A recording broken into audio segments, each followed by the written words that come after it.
Hey everybody, it's Stephanie Old World Gamer along with Scott Devin Kane, and welcome to another episode of the Retro Indie Pixels podcast. How you guys doing this week? We're back for another week of your gaming news and Scott's guilty gaming pleasures of admitting things he's playing but actually shouldn't be. Whoa. That's what I do. What are you talking about, Scott? I don't know what I'm talking about. Talk about stuff, you know. But, yeah, we had a little week off last week, only simply because, like, news last week was terrible at best. Abysmal. Like, I had like 5 stories to talk about. There was like nothing worth talking about on Best of Steam. There's like retro indie news. It was just all bad. No Kickstarters, nothing to talk about. It's like, oh my god. So we're just like, you know what? Why don't we just take a week off and be like, let's give them something worth listening to next week. You know what I'm saying? Yeah. Really. So rather than just listening to us for 20 minutes, talk about 5 subjects, and then going, all right, well, I guess that's it. We're gonna give you guys an extra big podcast this week because we have a lot to talk about this week, for damn sure. Like, as I was going through my news articles, we talked to each other before, you know, just to make sure that we don't overlap any of our stories and stuff like that. Even the ones that you gave me, Stefan, I think one of them. Okay, that's not so bad. So it's like, I think I had like 5 or something. Yeah. So just from Destructoid, so I'm like, oh, all right. So I'm only out 1 story, but now I'm like talking. Normally I do like every week I do 15 stories and that's it, you know, because that's something like I feel like, you know, 15's about right, you know. Sometimes it's a little less. Sometimes, you know, every once in a great while it's a little more. This week you got SDK probably for an extra 20 minutes or so. So I know how all of you are just dying and chomping at the bits. Like, listen, we need to listen to FDK talk more. I'm giving you your wish. Your wishes are granted. Everything you've ever wanted. Scott, we've missed you. I know, right? It's been a whole 14 days since you last heard the golden voice of SDK on the podcast. But you're going to have it for an extra long period of time this week. And we can start the counter of how many times that I mispronounce and stutter on things, because it's bound to happen. It's what we do every week, as well as give you the news from SDK, which is, as always, brought to you by VG247 and Destructoid.com. And as always, we are unofficially brought to you by Jones's Soda. It's always nice and crisp and refreshing. And because we canceled the last week's podcast, then I had 4 last week, and then of course I drank them because it's Jones' Soda, it's delicious. So you just can't let it sit there. I mean, come on, it's Jones' Soda. I'm surprised that I had that one left. I mean, but I was making sure I kept it nice and chill and delicious, and it's wonderful. Their cream soda is the best. That's what this is over here. You should all give it a try. It's Jones's. It's really good. Unofficially brought to you by them, but you know. Anyway, we're going to go on to SDK's news, as always brought to you by those 2 news outlets. So, okay. Yeah, that was Discord telling us, oh, by the way, you guys are live. Oh, are we? I was about to do the same thing. I was like, what the fuck is that already? Like why was that? Just put down my phone. It's like, damn. See, this is why phones are good and bad. Good because you can always get a hold of people. Bad because people can always get a hold of you. That. So, anyway, we'll move on to the SDK's news this week. Starting with Splinter Cell is actually going to be getting an anime series from John Wick writer coming to Netflix. An anime series, oh boy, 2 words in, already fucking up. It's going to be a good week, folks. Anyway. An anime Splinter Cell series is in the work for Netflix. Netflix and Ubisoft are developing an anime series of Splinter Cell, and is to be penned by Derek Kolstad, writer of John Wick film franchise, according to a Variety report. Kolstad will also executive produce the series. Variety sources say that the series has been greenlit for 2 seasons with a 16-episode order. So, while it's not a new game, at least it's something. News and rumors of new Splinter Cell have been circulating for quite some time. Ubisoft said it wanted to come back big with the franchise, but as of last year, a new game in the series was not in development. No, Scott, Ubisoft. We're gonna go down the shmup road. No, I'm just making fun of the name. I don't know. I've always called them Ubisoft. So Ubisoft, because then you can rebuttal and be like, no, you be hard. You be tripping on acid. Tell me it's you be drinking this Jones soda. That's right. See that? Now you get it. There you go. I wasn't making fun of you. I was like, Scott's like, I'm used to your fucking ridicule. Right? Every single week it's the same shit. I don't want to come back. Anyway, so yeah, it's no new game, which, you know, everybody wants a new Splinter Cell game. So it's Splinter Cell. But, you know, having this anime series might be like that little scratch on the back that those Splinter Cell players need to, you know. I think it would be good for a series because, like Golgo 13, that was pretty big over in the States. So, I mean, like, if they could do something like that, but, well, do Splinter Cell, obviously, instead, I mean, we're pretty freaking good, so. Right. I mean, there's lots to do. I mean, it's Splinter Cell, so they can basically, you know, espionage the crap out of everything and put a big old body is going to take over the world. What are we going to do? Send in the Splinter Cell gang and all that good stuff. But, yeah, I mean, we don't have any, like, sort of release dates for it yet, but they're saying it's in the works already. That's good. So, you know. I mean, we'll give you updates when they come. Oh, yeah.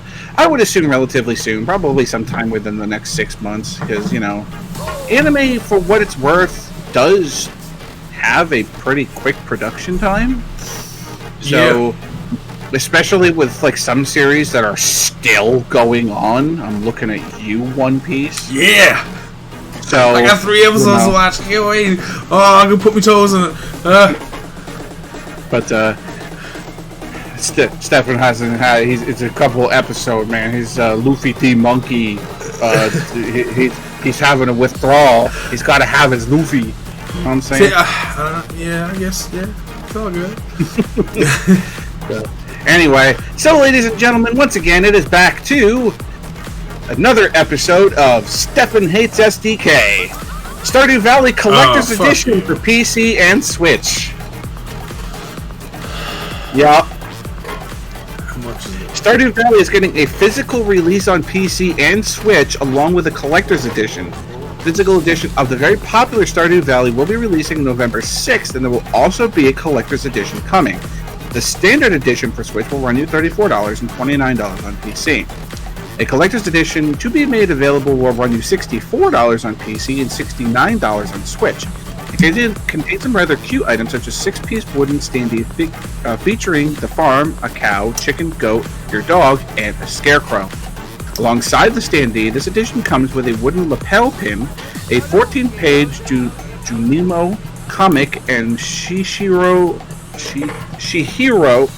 I'm sorry, I'm butchering his name. I apologize. Chihiro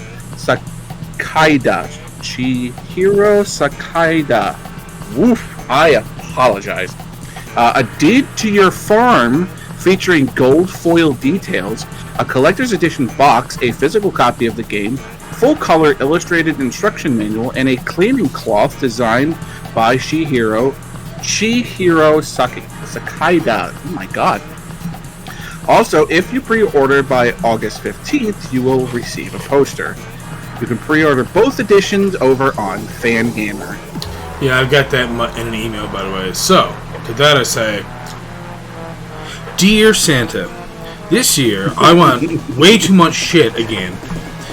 Also add this to the list. Stardew Valley Switch Collector's Edition, because, you know, can't have enough fucking Stardew Valley stuff. Not like you gotta fucking love the game or anything. Keep putting up, oh, here's another guide thing. Oh, there's another update. Oh, there's a new guide. How many fucking guides are you gonna make me fucking buy, man?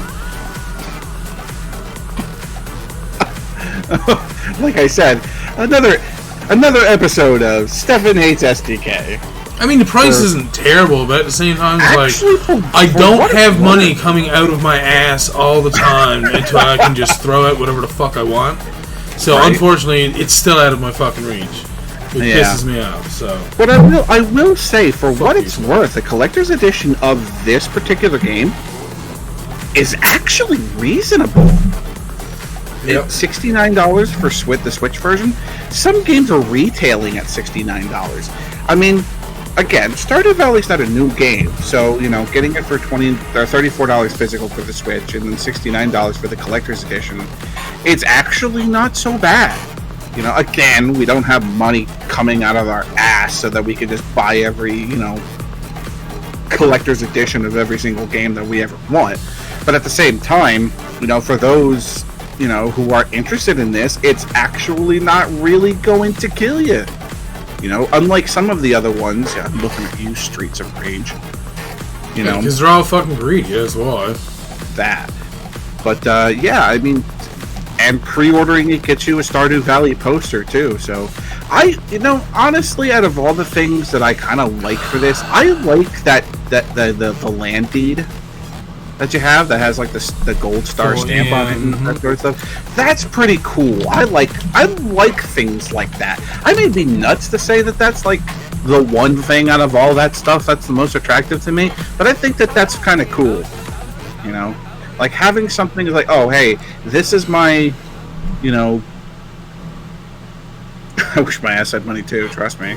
But, having something like that, it's like, oh, this is my, this is my deed, this is my game, here's the deed to it, here's the proof of my game, blah, blah, blah. That sort of stuff is just like, if you said that to like a random person and you showed him a deed to land that was, oh, where's that to? Oh, in a video game. Twerk on Twitch. Hey, as long as you're at an appropriate location and your stream is titled appropriately, you can twerk on Twitch. Now, I'm not saying, just bare ass. I mean, that's still against toss salad, so... I wouldn't suggest it, But, and also that, I don't know if you want to see SDK's ass on stream. Good. Yeah, I don't have to do it. He's offering to do it, so that's better. That's awesome. That leaves a lot of stress off of me. Thanks, guy. Yeah, right? I mean, just... nice guy. He's all like, you don't have to worry about putting your ass up. I'll just do it. You just gotta give me that, you gotta give me that venue, man. You just be like, hey, listen, here's the platform. All you gotta do is turn the camera on and shake that ass. Maybe. We might think about it. Moving on. We're done with that subject now, aren't we? Yeah. Anyway. Yeah. We're moving on. We've said enough. Remember, folks, I warn you guys ahead of time. This is about gaming news and Scott's guilty pleasures. You have no idea what I do and do not like to do. So, you have been warned. Anyway, Epic Game Store free stuff this week, guys. You have 3 games. Woo! Your free games this week on Epic Game Store are 20XDX, Barony, and Super Brothers Sword and Sorcery? Is that right? Sword and Sorcery? That's what it looks like. It's printed there twice, so. Yep. Super Brothers Sword and Sorcery EP. All 3 titles will be free to download and keep through the Epic Game Store until August 6th. 20XDX is a roguelike action performer that features co-op. In it, you will jump and shoot through changing levels while collecting new powers and battling bosses. There are over 100 power-ups to collect and different play modes and optional difficulty modifiers. Another roguelike with co-op available this week is Barony. In it, you will find cryptic items, brutal traps, and devious monsters. It features permadeath, 13 classes, loads of loot, plenty of adventuring weapons, equipment, lore, spells, and legendary artifacts. Super Brothers Sword and Sorcery EP is a rather neat exploratory action adventure. The emphasis on audio-visual while you venture across the realm and use a sword to do battle. You will also use sorcery to solve musical mysteries, and the world is affected by moon phases. The game also features original music from composer Jim Guthrie. Last week's free games were Tacoma and Next Up Hero. There is no news of what's going to be next. So, of these games, I haven't played Barony or Super Brothers, but I have played 20XDX. It's... Okay, so if you're looking for this to be Mega Man X, it's not. But... No. It is still pretty good. I like it a lot. I will say, once you've played through the game a couple times, you do start to notice things repeat over and over again, even though it is technically roguelike, and it has changing environments every single time. The game has limited environments. So even if you go into like a specific, or the specific stage that has, like, it's a sky stage or something, let's just put it that way, they only have so many different roguelike elements to it, and you will start to see the same stuff over and over again. Yeah. That doesn't mean that it's not worth playing. No. Because it is. Because the game's actually really good. And getting, like, the perfect ending for the game is very difficult. So I would give that a try. I really do hope that 30XDX does change that, because I think that like, out of everything that I have to say about the game, I really believe that it's the only thing I can complain about, is that the roguelike element to it and the procedurally generated levels and stuff like that, there just needs to be a lot more. And also, don't take Nina out of the game. I really like her. So that's all I have to say. So, but I guess, again, Barony, I haven't played, so... But that sounds like fun, you know, a roguelike with co-op with permadeath. That sounds exciting to me, and I kind of do want to try that with somebody, so hit me up afterward, maybe we'll play some Barony. But, also, Super Brother Sword and Sorcery says it's, you know, it's, musical puzzles and stuff, so... Maybe it's rhythm gaming, and maybe it might get into that. I don't know. SDK likes his rhythm games. I'm just saying. But yeah. But you guys have those 3 games this week up until August 6th. So if you have that EGS account, we'll pick up some free games. I didn't get to. I'm my next up here. Oh well. Yeah. I'll get over it. Anyway, so moving on to some other Epic Game news. Epic Game Store is getting its first implementation of achievements. An early form of achievements has arrived on EGS. Epic is slowly bringing EGS up to the standards set by competing platforms when it comes to features. Achievement support is next on the list, and the developer has implemented it in one game. You'll see a pop-up as you unlock an achievement, although it's limited to Ark Survival Evolved for now. This is still an early version of the feature, which Epic says will be updated and improved upon in the future. Right now, it looks a little crummy, but it's good to see the launcher is tracking achievements in the background. It is not clear, however, if we'll get notification for previously unlocked achievements when the feature properly rolls out.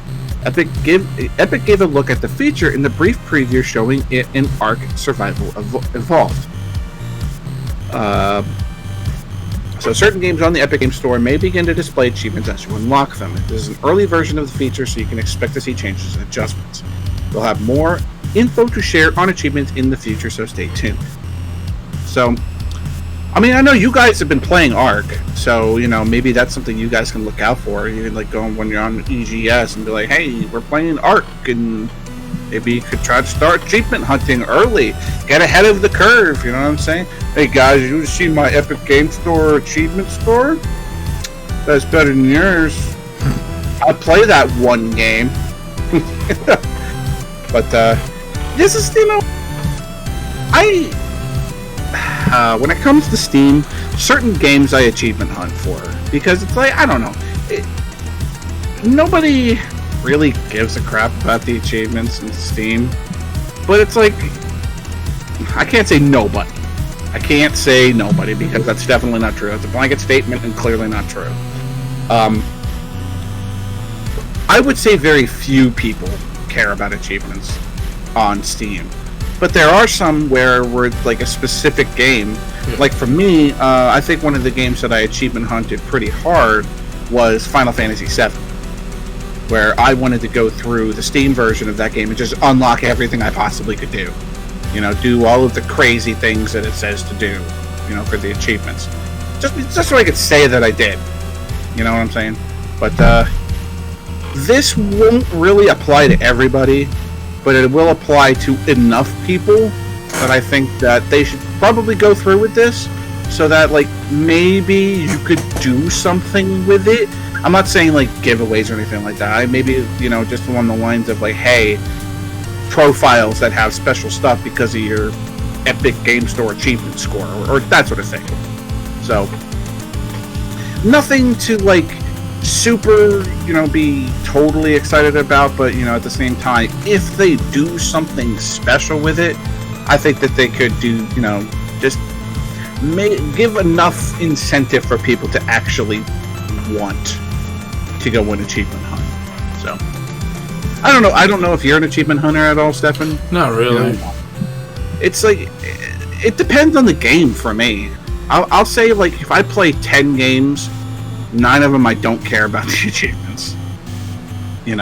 Even when I was on Xbox, when I played on Xbox, stuff like that, and had the gamer score, which I know that Xbox gamer score is it's the same thing for PlayStation, that there are a lot of people out there who really, really care about that. So, but anyway, moving on with that. Switching from EGS to Steam, Steam is going to be placing more restrictions on country switching to prevent exploitation of regional prices. Valve has made things even more difficult for those looking to take advantage of Steam's regional pricing when they shouldn't. Steam has implemented more restrict rules on changing a user's main store country. Although it has been difficult to do so in recent years, this new update to the process deters an even wider group of players. As spotted by Steam Database, Steam now requires users to make a purchase using a payment method issued in the country they want to change their store to. In other words, you can't buy games in Poland unless you have a Polish credit card, for instance. Store country is a setting that dictates the content and prices Steam displays. Some in the past used this feature to change their country to one where games are cheaper in order to get a deal. One or more purchase it. That's not worded correctly. That's not just me. I keep thinking back on Polish credit cards and thinking of a credit card you can use to cross a small river that you can't jump across. I'm but my credit card, it's Polish, so I'll just use that to get it. I know, I'm so stupid. Good night, everybody. yeah, exactly. In those cases, users would VPN to those places while using their existing payment methods, which were issued in their actual country of residence. If you have moved to a new country or are living abroad for an extended period of time, you can update your Steam country setting when you complete your first purchase using a payment method from that country. Steam's updated policy explains. If your location differs from your current Steam account store country setting, you'll have an option to change your store region while you view your cart or as you complete your purchases. A number of Steam users recently took advantage of Horizon Zero Dawn's cheaper price in some countries, which caused the game's price to rise in certain places, screwing legitimate customers in the process. This type of policy is pretty standard for online stores, especially those with extensive region pricing support. The Epic Game Store, for instance, locks your store country to the one where your first purchase was made. Yeah, Game Hunter hit on this already. Horizon Zero Dawn was cheaper in other countries. I'm very quickly looking at Argentina. I think it is. It looked like Argentina.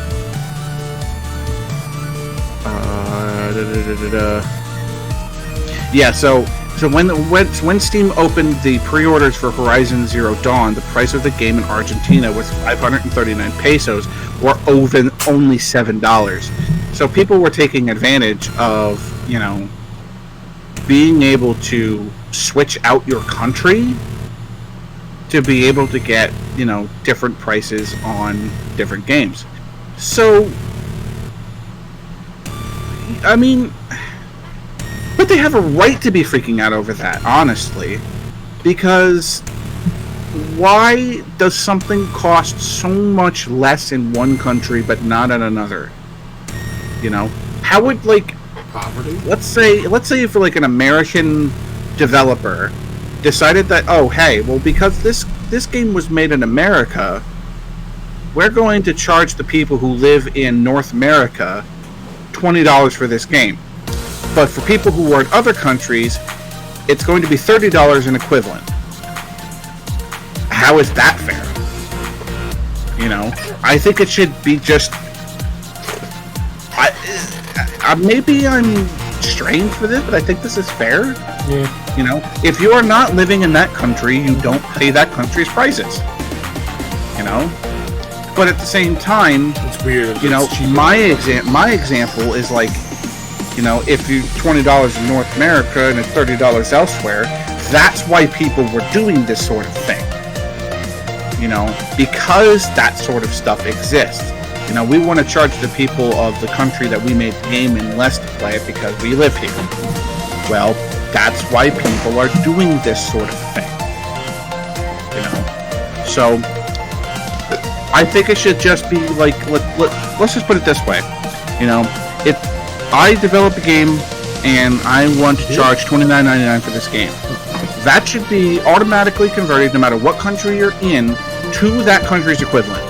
You know, it's so $29.99 American, or it's going to cost $36.99 Canadian, or it's going to cost like 3,500 peso or whatever it was in Argentina. I think it's peso, but no, that it should be automatically converted. Steam should be able to do this. You know, just the game was $40 and they checked. Okay, well there you go. But here the game was $40 and then they jacked the price. Probably got a cheaper poverty line or a higher poverty line in Argentina, so therefore they probably offer their game for cheaper, so that people who don't have the money to afford the game can still play it. That's probably why they've done it. Whereas people here in North America, the poverty line is probably not as low as it is there, so people can't afford to get it, especially people who are gamers who... I don't know how some people find, like, apparently thousands of dollars every year to spend on games, and I'm just like... I wish I had thousands of dollars. Why do you think... I like food and my bills better, thank you. Right? So, yeah, I don't know. You just need a streamer, Scott. Again, honestly, to prevent this, I think it should just be the same blanket cost across all currencies. You know, so Steam should think more about, like, instead of like region locking people, to like just to be like, okay, well, it's just a blanket cost. You know, whatever it's converted to, you know, in Japanese yen. You know, the $29.99 or 4,500 yen or whatever they're. I'm just throwing numbers out there. That might not be fully accurate, but I'm just saying. You can't blanket cost everything? No. But, well, maybe. I don't know. Maybe I'm talking on my ass, and this is something that can't happen. That's gross. Stop talking out of your ass, please. I mean, you could do a range, sure. Like, let's... This is a weird subject, because it's like... I want to support both sides of this, you know what I'm saying? Because I see I see the disadvantages of, like, blanket costing, but I see the advantages of it, too. I see the disadvantage of, you know, being locked into your country because, like, again, you know, but the same way that you see, you know, the same reason why the range hurts this is because, like, people are just going to want to change what country they're from, you know, and again, what stops all of these people from, like, just changing into, you know, any of these gamers who want to get, you know, cheaper prices, they could just, like, set up accounts elsewhere. I don't know if that's a viable thing. I don't know. Because I'm no, you know, person who does money or...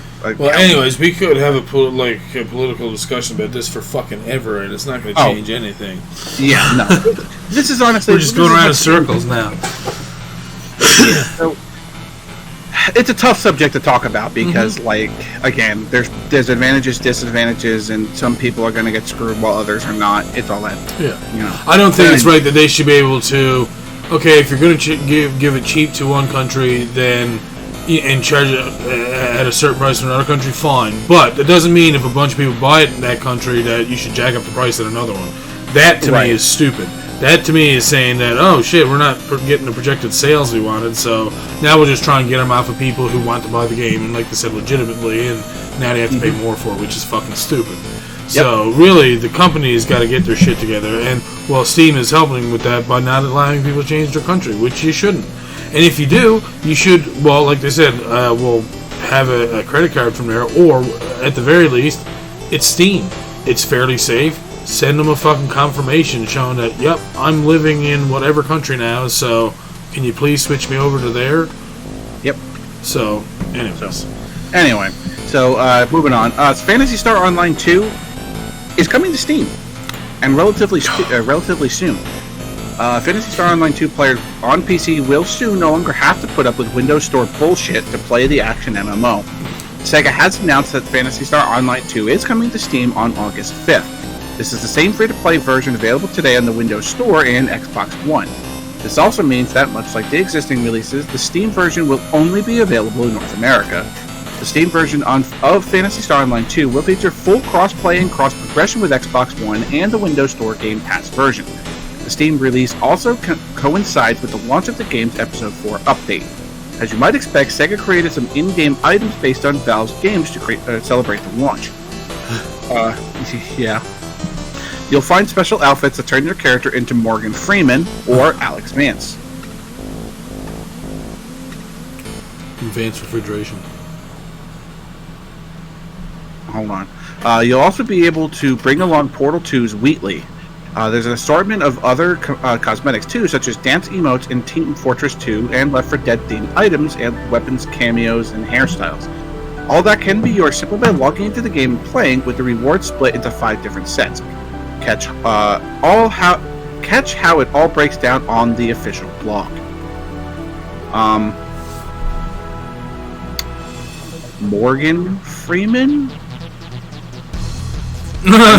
Alex? Don't you mean Gordon? I believe his name is Gordon Freeman, not Morgan. It'd be so funny if you could be Morgan Freeman, though. Can you imagine you get in the game, you're all like, you've unlocked the skin from Morgan Freeman, you're all like, wait, what? Are you kidding me? I would play that all fucking day long. Oh, of course you would. But you'd have to have him, reading out all the subtitles and stuff in his perfect voice. So I turned on the game and I hit play. I chose this server. I'm not exactly sure what I was thinking, but who knows? Scott's not Scott still. I kind of want to see.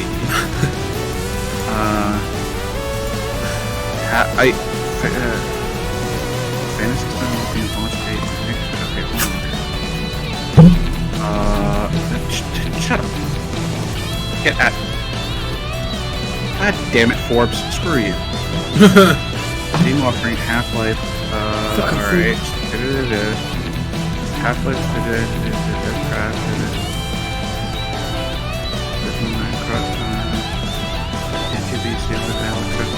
Life.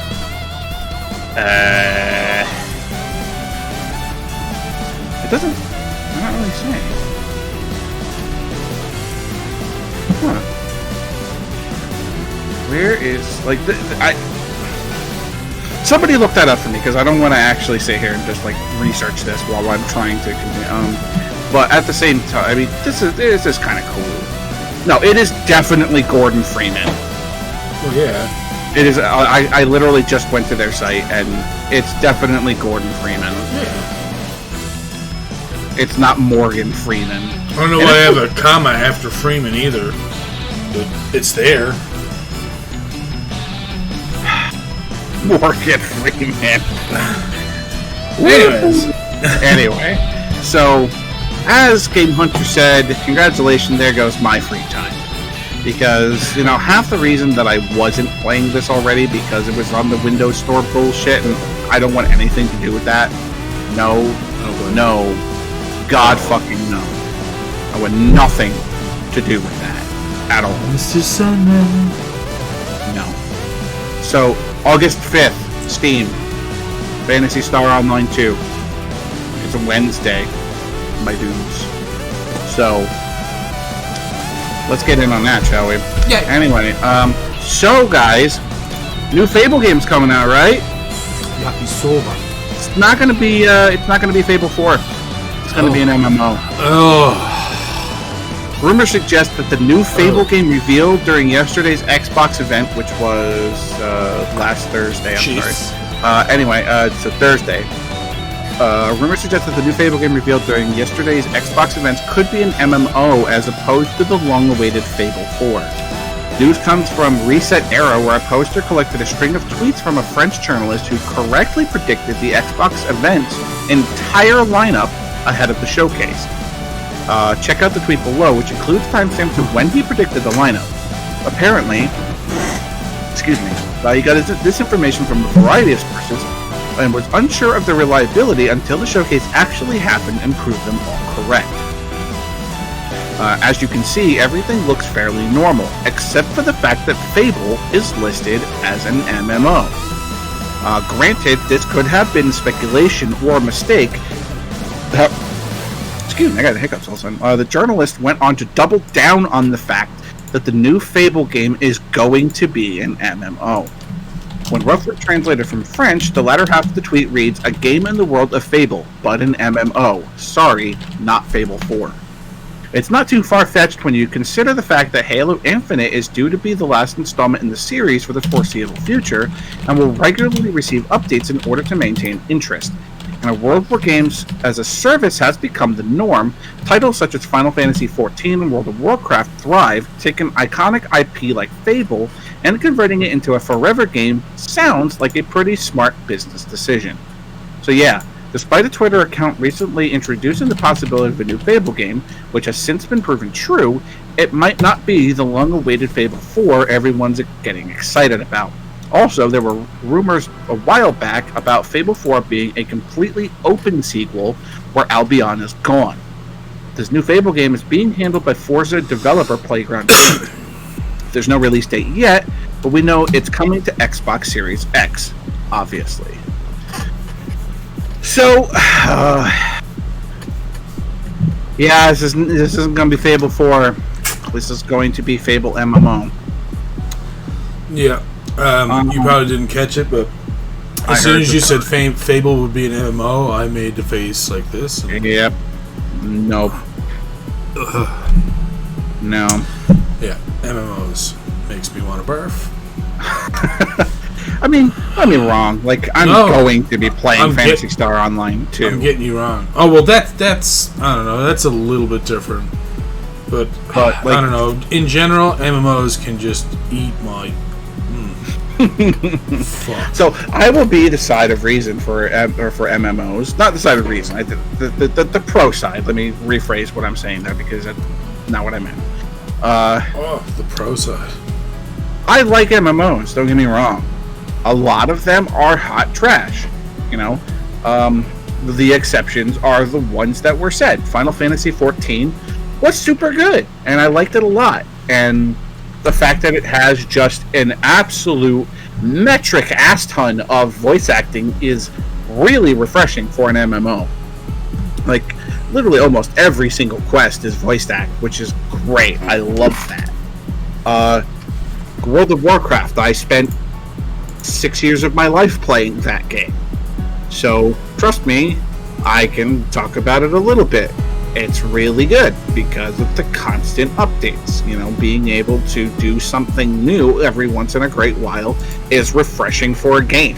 You know, it's even with like your favorite game of all time, whatever X game it is.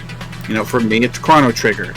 I can only play Chrono Trigger so many times. No! Because the game doesn't change. Am I going to enjoy playing it every time I play it? Absolutely. But there just isn't going to be anything new. Well, there's fucking like a billion different endings, Scott. That was a bad choice. Listen, you could go through the entirety of all of Chrono Trigger's endings in one afternoon. You just have to know how to get there. That's a lie. No, it's really... Maybe this should be something I look into. Chrono Trigger all endings speedrun. Oh, Jesus. Oh, Scott. All endings. There's 16 endings, you clown. If that's an hour each, that's 16. And the first one is more than 1 hour, I'm pretty sure.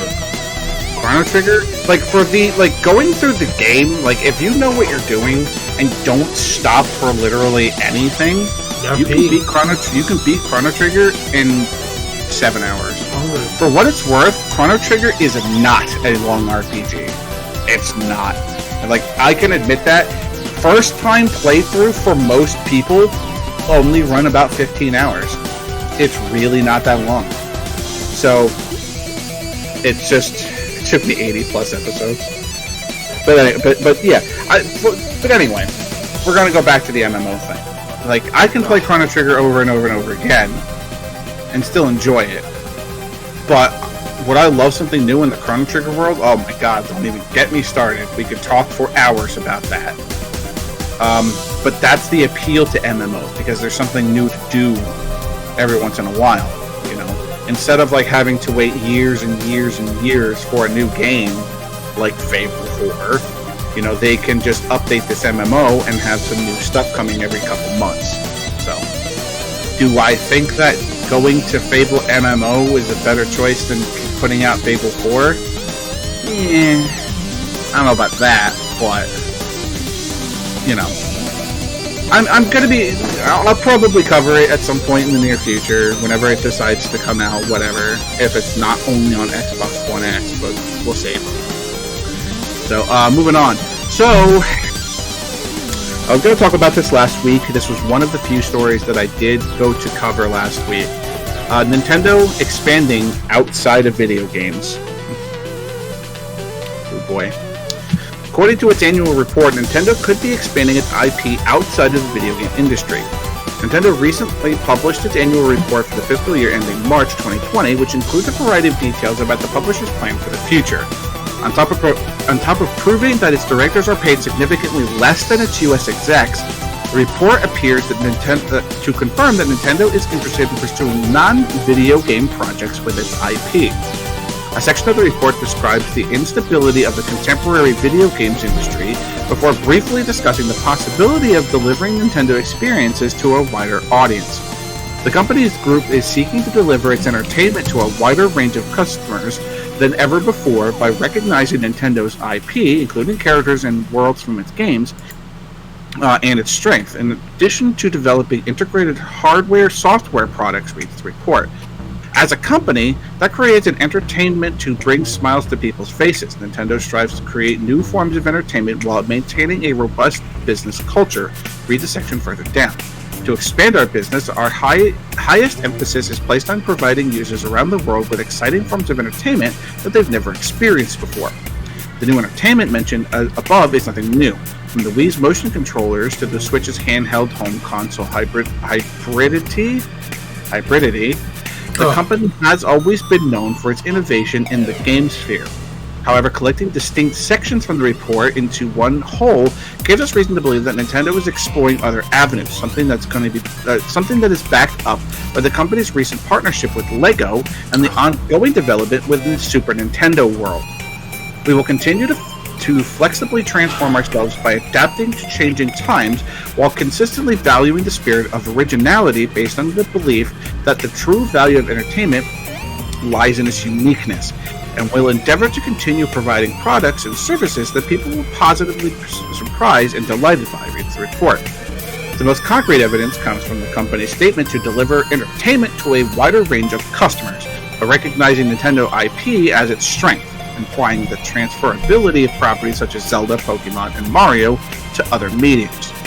While it remains unclear what the company has up its sleeve, it appears that the Nintendo video game characters could start appearing in more and more non-video game projects. That's what I said. Projects. So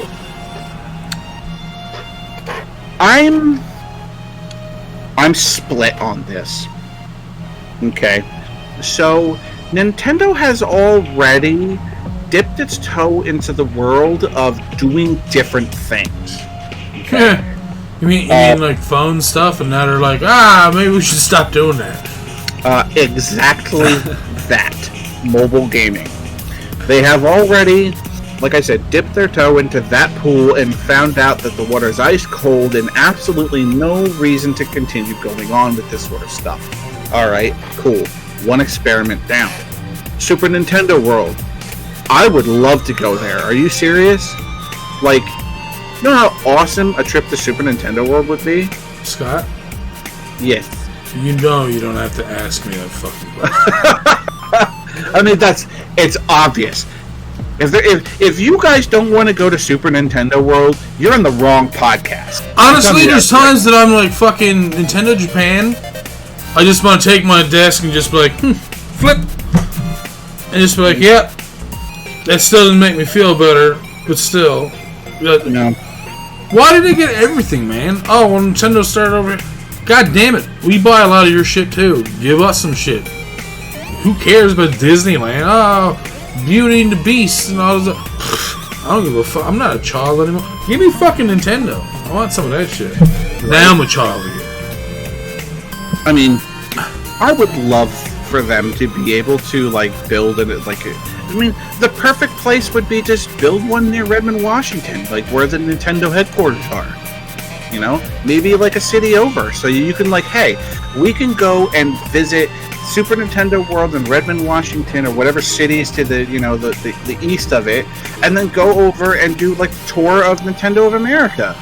And then game owners are like, oh, I plan to build one in Florida. I'm like, oh, okay, I want to put one in Hawaii while they're fucking at it. Like, can't put it further away from me still? Jesus Christ. They need one specifically only built in Newfoundland. So well, that would never work. I mean, that'd be great, but it would never work. Mm-hmm. We just don't have the population, but still, like, slap one down in fucking Ontario somewhere, so I can at least have a chance, maybe, question mark. Right. So, again, correction. Oh! California. Oh, even okay. Better. So what you're saying is closer, right?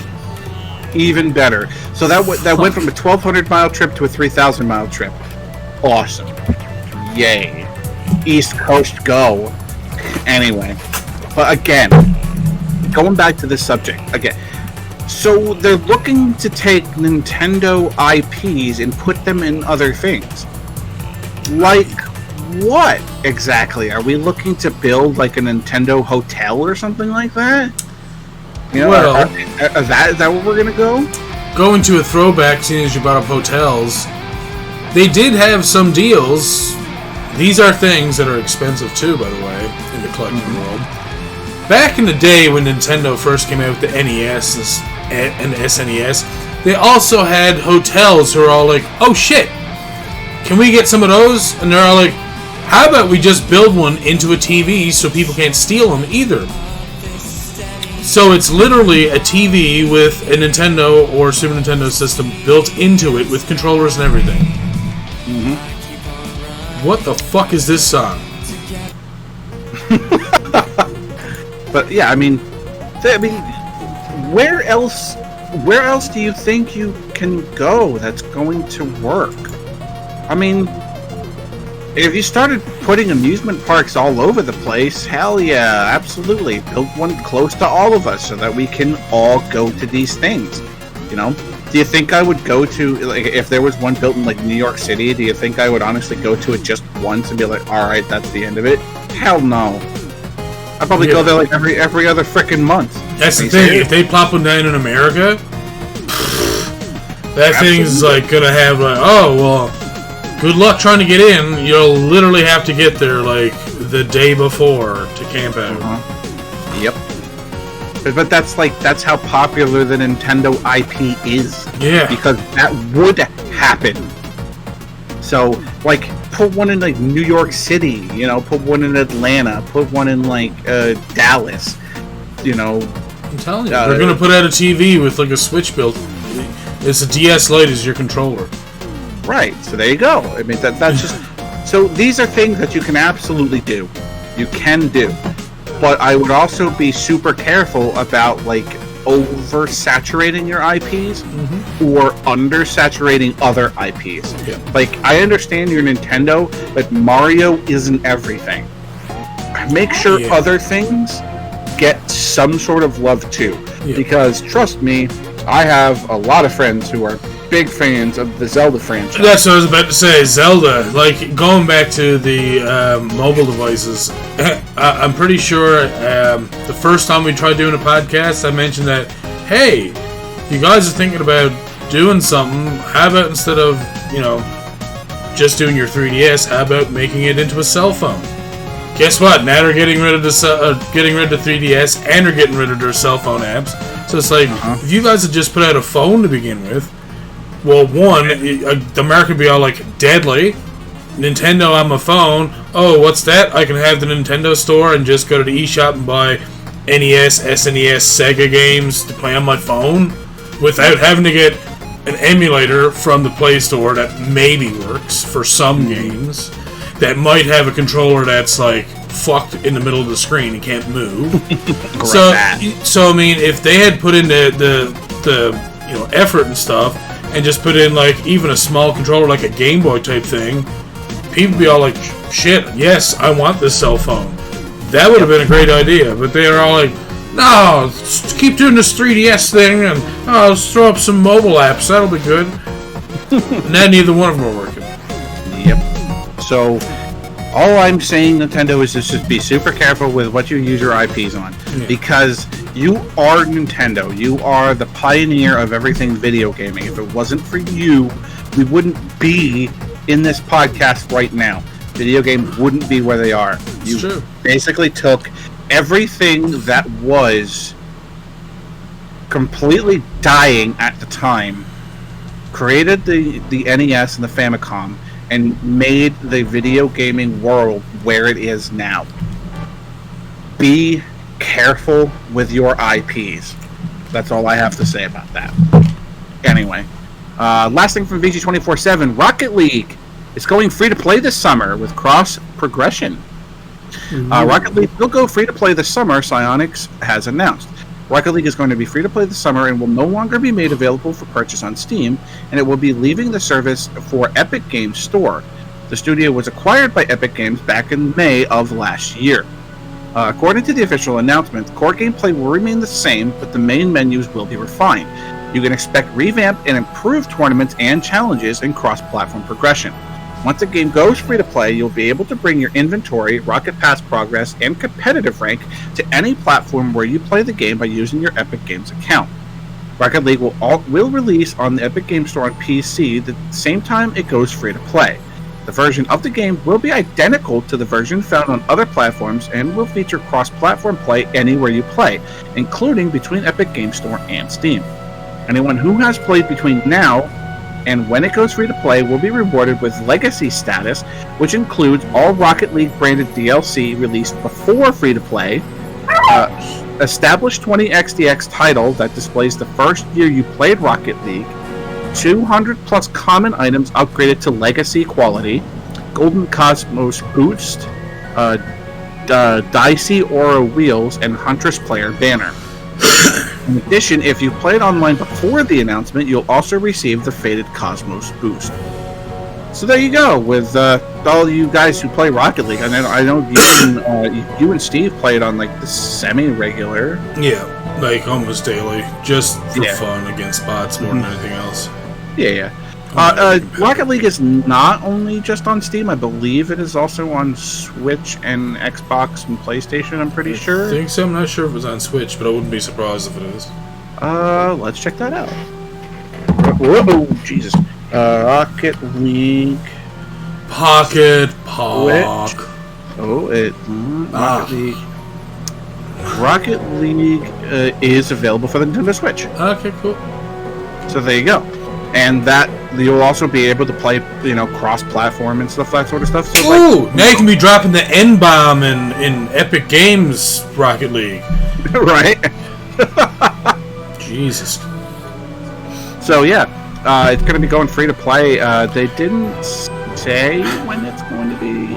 They said free to play this summer. Let me see if they have any. That's an exact date, Scott. Come on, man. They do not have a release date for the free to play quite yet. So no, they do not have a release date yet. So yeah, but for all of you guys who play Rocket League now, if you play it between now and when it does go free to play, you have a whole bunch of things that you can get, like all the Rocket League branded DLC released before free to play. Right. You're gonna have all that stuff. So I mean, me and Steve will have Batmobiles. Ah! Right. So get in a couple games between now and then, and you guys will get that free stuff for those of you who already have the game. So anyway, moving on to our articles from Destructoid.com. Clubhouse Games got an update for bug fixes and online multiplayer stability. I'm talking about this for reasons. Super Mario Party felt like it missed an opportunity to anyone who hoped for even a smidgen of DLC, and I can't shake the feeling that my beloved Clubhouse Games 51 Worldwide Classics will probably have a similar fate. Outside of a launch day update in early June, we haven't seen any movement. I briefly got my hopes up this week when update version 1.1.2 started downloading. I should have known better. It's not a precursor of new games. It doesn't add any quality of life features that folks have been asking for, like expanded multiplayer support for groups and pro controllers. Instead, the July 28th update mainly deals with bug fixes in Ludo, Mahjong, Renegade, Texas Hold'em, among others, and strives to improve the stability of synchronous communication when playing online. The latter point is noteworthy, though. Online play can be super shaky. It needs work. The update also raised the maximum play count for each game from 99 to 999. I've definitely played more than 100 games of Renegade in a misguided attempt to beat the impossible AI. I gladly pay for more Clubhouse, but it never materializes. I'll still pop in from time to time. Alright, so here's the thing. This game is fun. And being able to, poke a friend, be like, hey, you want to play some board games, stuff like that? And the availability of what they have is pretty decent. And for what it's worth, we've learned a couple games. Like, between me, Danny, and Fran, we've learned a couple of games that we didn't know how to play before and are now fairly obsessed with card game-wise.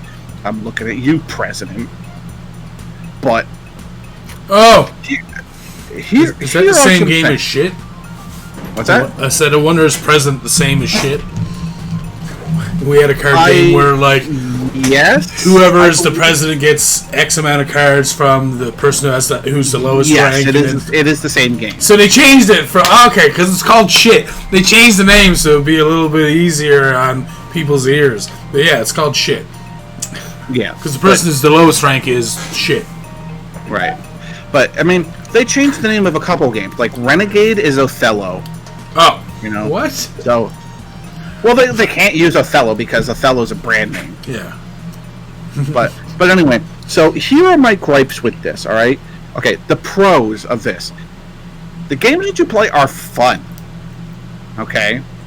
You know, you have, obviously you have 51 games. Not all of them are multiplayer, but a very good portion of them are. Mm-hmm. With two people. Now. Oh, that's kind of shitty. Well, I guess it makes it a little more intimate, but still. That's exactly the example I was just about to go into. You literally read my mind there, Danny. So, how many people do you think could play a game of Yahtzee? Like, just sitting around the table, how many people do you think could play a game? I'm pretty sure is it 6 originally? Or is it 4? No, there's really no limit. You could because you just use a scorecard and everyone takes turns shaking their dice, right? Yeah, exactly. If everybody has their own scorecard, there's really no limit to the number of people that play. Okay? So that makes sense, right? So, Yacht Dice is basically the same thing. It's Yahtzee. For some reason, it's limited to 2 people. Why? Why? Jesus. Why? There are some games on Clubhouse Games 51 that are limited to 2 people, And there absolutely is no reason why. There's no reason. And it is like the singleton, well, no, I can't say singleton. It is the biggest complaint that we have about the game. Because 3-player games are very limited. The 3 and 4-player games use the same pool of games, and they are absolutely very limited. And it doesn't make any sense for a game that, at its core, promotes you playing with other people. Like, when you boot the game up, it's like, oh, by the way, this is how you go online and play with other humans. It's like, here's all these games. You want to play them online with people? Here are these games. Do you want to play them online with people? Yeah, bowling is a 2-player game online only. Explain that! Yeah, it doesn't make sense. It makes no sense at all.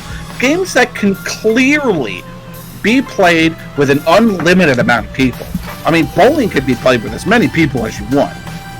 Obviously. Y'all just take your turns. But for some reason, it's limited to 2 people. You know, a game like Yacht Dice, which could be played by infinite number of players just taking their turns, you know, is limited to 2 people. So these are the quality of life things, Nintendo, that you absolutely need to focus on. Is, you know, just taking a look at the things that need to have more multiplayer support and add them to the game. Which isn't even that hard. Because it's literally adding another player turn and adding up points. That's literally all it is. Like, it's not even hard. There's literally no reason why a dice game that is played 1 player at a time can't be 3 or 4 players. There's no reason for it. But the other thing to complain about is online lag can be horrendous at best sometimes. And it literally has nothing to do with the connections of anybody playing. It's just super shoddy, and I don't know why. Like, we're talking like Smash Ultimate levels of shoddy. And if you know anything about Smash Ultimate online play, it's not good. So, anyway, but even with all the complaints that I have, I would still suggest picking this game up. It's super fun to play with, you know, anybody, you know, across the country. Danny and I play it pretty often. You know, we just play like 16 games of Yacht Dice and 17 games of President, and that's about it. But, you know, and then the occasional game of Ludo where I sit and complain the entire time but win all the time. You know, there's that. But anyway, I continue to win at Ludo. Anyway, so we're moving on. Stefan, Asterix and Obelix is getting a remaster. Romaster, you mean? Roombot. It's getting a remaster for PC and consoles. Publisher Microids has announced a remastered edition of action-adventure title Asterix and Obelix Triple X. Woo! Well, oh boy, I don't think we want that. Asterix and Obelix Extra Extra Large, adapted from Renegades. Nope. I'm not going to try that. Goshini? Go ahead. Oh, I would say Goshini. It doesn't even sound like it's... it doesn't look super French. Goshini. Rene Goscini's classic French comic. Remaster or remaster. Romaster. God damn it, read. The Romaster is in development at Osum. I don't want to read any more of this article. You chose to read it? I know I did. Originally released in 2003 on PS2, Asterix and Obelix XXL sees the goulash. Goulash. What the? What am I reading? Are you hungry? Gaulish warriors defend their village from the might of the Roman Empire. Go ahead. Like the rest of it's all regular English, Scott. You can do it. I'm aware. Exploring the environment, solving puzzles, and uppercutting Roman soldiers into the sun. Asterix and Obelix XXL would eventually be ported to PC and GameCube, and was followed by 2 sequels in later years. Asterix and Obelix XXL Romastered will feature overhauled visuals, reworked animations, new game models, and improved camera and control systems, as well as the option to switch to the classic aesthetics if you want to relive that early aughts lifestyle. Microids is yet to offer video of the game in action, but has noted on October 22nd launch date, so shine your knuckles. Asterix and Obelix XXL Romastered launches October 22nd on PS4, PC, Xbox One, and Nintendo Switch. Scott got so flustered he pronounced it as Os lifestyle when it's the 2000s lifestyle that they were trying to go for. The aughts. They are called the aughts. Look it up. It's actually a word. Oh, really? The aughts. How, Fran, how is that spelled? Like referring to the years that end in 00, the aughts? How is it? The O-U-G-H-T-S? The aughts? Or A-U-G-H-T-S? Aughts. O-U-G, the plural of aught. The first decade of a century, such as the 1900s or 2000s, to 2009, where the digits in the 10 place is a 0. Mm-hmm. They are called the aughts. Mm-hmm. I actually knew that. Y'all learned something new today, didn't you? You ought to know about aughts. See? There you go. See, not only am I about educating you about video games and the things that I shouldn't be playing, I also teach you a little bit of the English language. See, we are an educational podcast, and we should get the education certificate of excellence. He's looking over, he's like, what the fuck is he saying? I don't fucking know. I have no idea what the hell I'm going on about over here. Listen, you know, just never mind me, you know, I don't know what the hell I'm on about. I said the aughts, and I actually, you know... I thought you were trying to pronounce it as a word like that. I was like, dude, that's the 2000s. But that's cool. We learned something new. Thank you. Right? STK. See, there you go. I'm all about helping share education. So anyway, Asterix and Obelix XXL Romastered, October 27th. That's not too long from now. So only in a couple months we'll be able to do our Viking tomorrow. You punch people and they go into the sun, and it's a fun game. You should play it because it's fun. You know. Because you play a game and you have fun. What you do with video games. Moving on. Pokken Tournament DX is free to play this weekend. No! Why are we even covering this? Wait, this is... okay, never mind. There's an update. Okay. I was like, in Japan, I'm like, okay, this is bullshit. Well, who cares? Okay. Yep. Okay. So, this was originally going to be in Japan only. It's going to run in the West. So, through yesterday all the way to August 4th, you can play Pokken Tournament. Let me read. Not to be confused with free-to-play, where the game is fully free and monetized as such. Pokken Tournament DX will be free to try out for Switch Online subscribers from July 27th through August 2nd. The exact times for the US, however, is July 29th through August 4th. So we're going to get a couple extra days to play in the US. Basically, for those dates on, you'll be able to download the entire game and play it for free, so long as you meet those aforementioned regional and subscriptional requirements. It's a very cool perk of Switch Online that the West doesn't really get to partake in often. Hint, hint, Nintendo, start making Switch Online a little bit more enticing, please. While local LAN parties aren't necessarily all the rage right now, this is a great opportunity to hang out with the family and let loose on a very chill and fun fighter. I even have the wonky controller for it ready to go sometimes. So, good for you. Good for you, person who wrote this. So I have played a little bit of Pokken in my time. It is very different for a fighter. It is super different. You go from like your typical 2D fighting thing, and then when certain moves hit, it changes it to a 3D fighter, which sounds weird, but it's actually like it's super fun. And you got a lot of like a lot of the fan favorite Pokemon in there. You got Charizard, you got Gengar, you got might have Gardevoir in there. You got fucking Fishman. You got fucking Cat on Fire. Actually, Cat on Fire. I see it there. You got Torch. Is he in there? Is it? What is that thing? Not. He's literally holding a torch. Look at it. Oh no! That's not. Right next to Gengar. That's the fox. What's up for Delphox? Is that?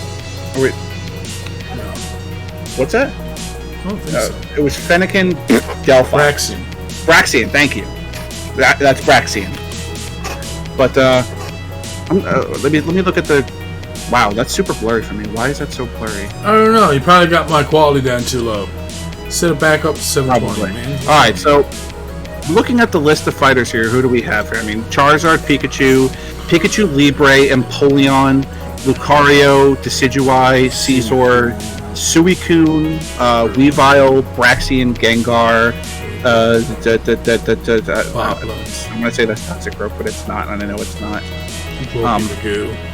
Yeah, Garchomp, Gardevoir, Machamp, Mewtwo. I see there's Chandelure back there. Blaziken. Gropey Magoo, and Scott's all like, yeah.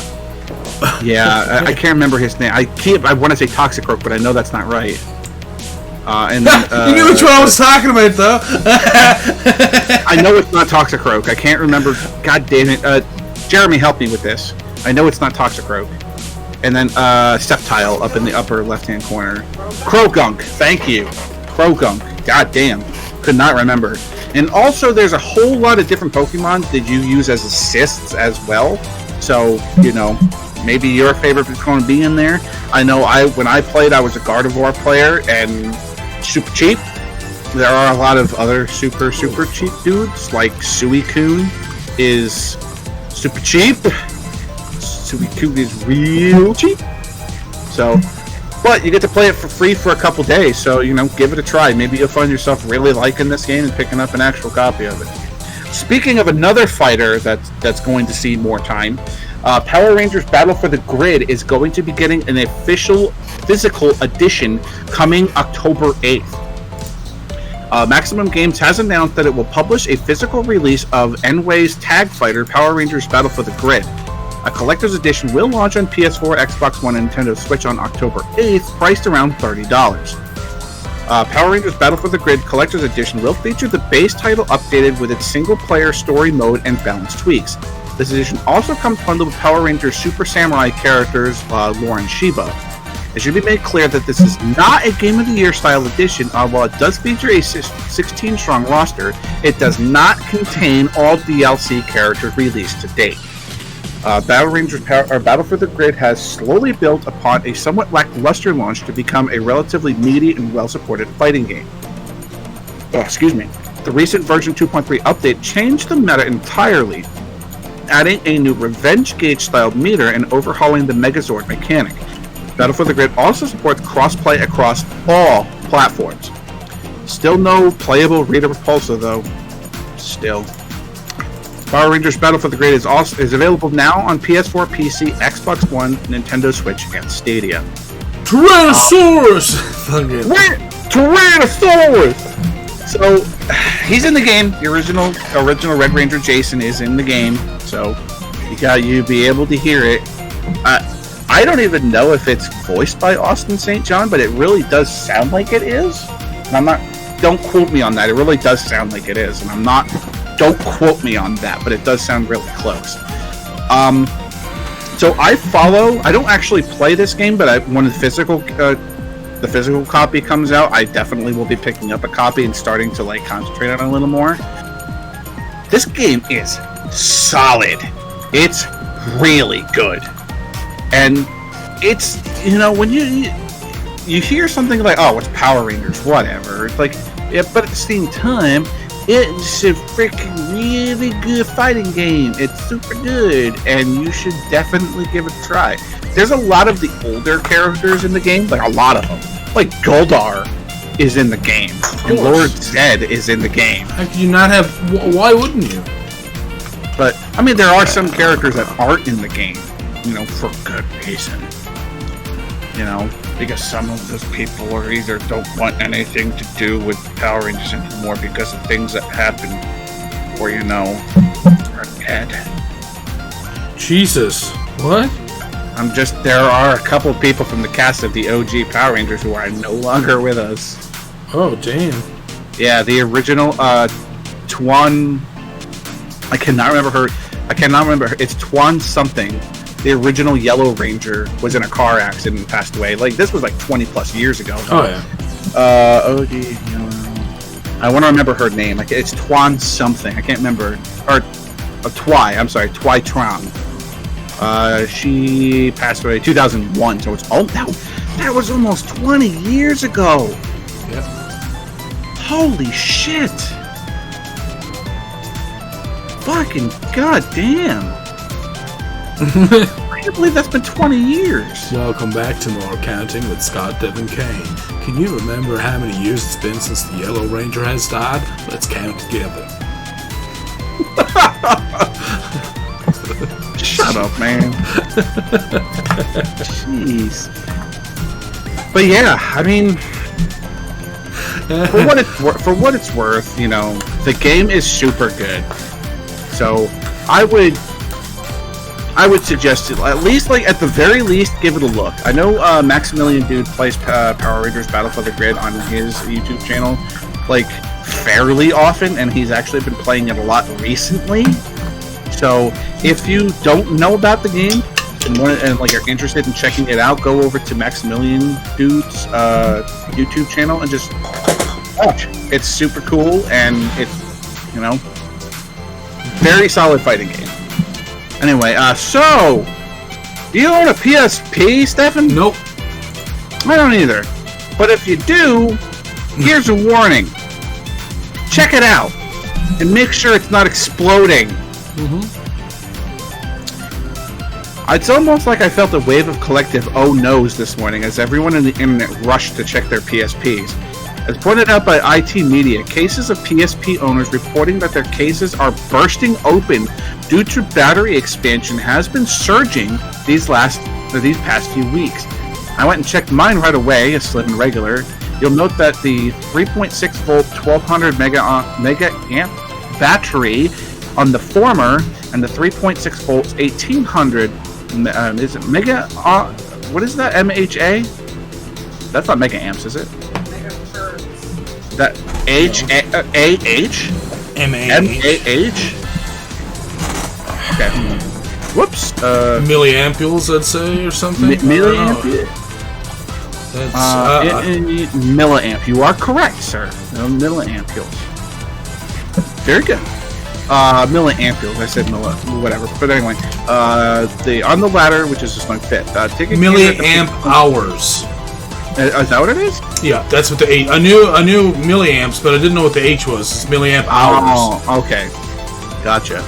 Take a gander at the pix link from the previous passage in case you need help locating your battery. This is now, this is not as a source for lithium-based batteries. I've experienced this before with legacy phones and wireless headsets. Yeah. But it's a good reminder, nonetheless, to check your stash and make sure everything is good to go. Sony has provided a statement to IT Media, noting that people should refrain from using the system when the battery has experienced swelling, and to not game with the battery cover off. No. Ensure that you dispose of it properly. By throwing it into the ocean. No, I'm kidding. That's actually 100% the opposite of what I would do. Yes. So, here's the thing. Like, you can see, I mean, look at this thing in the picture.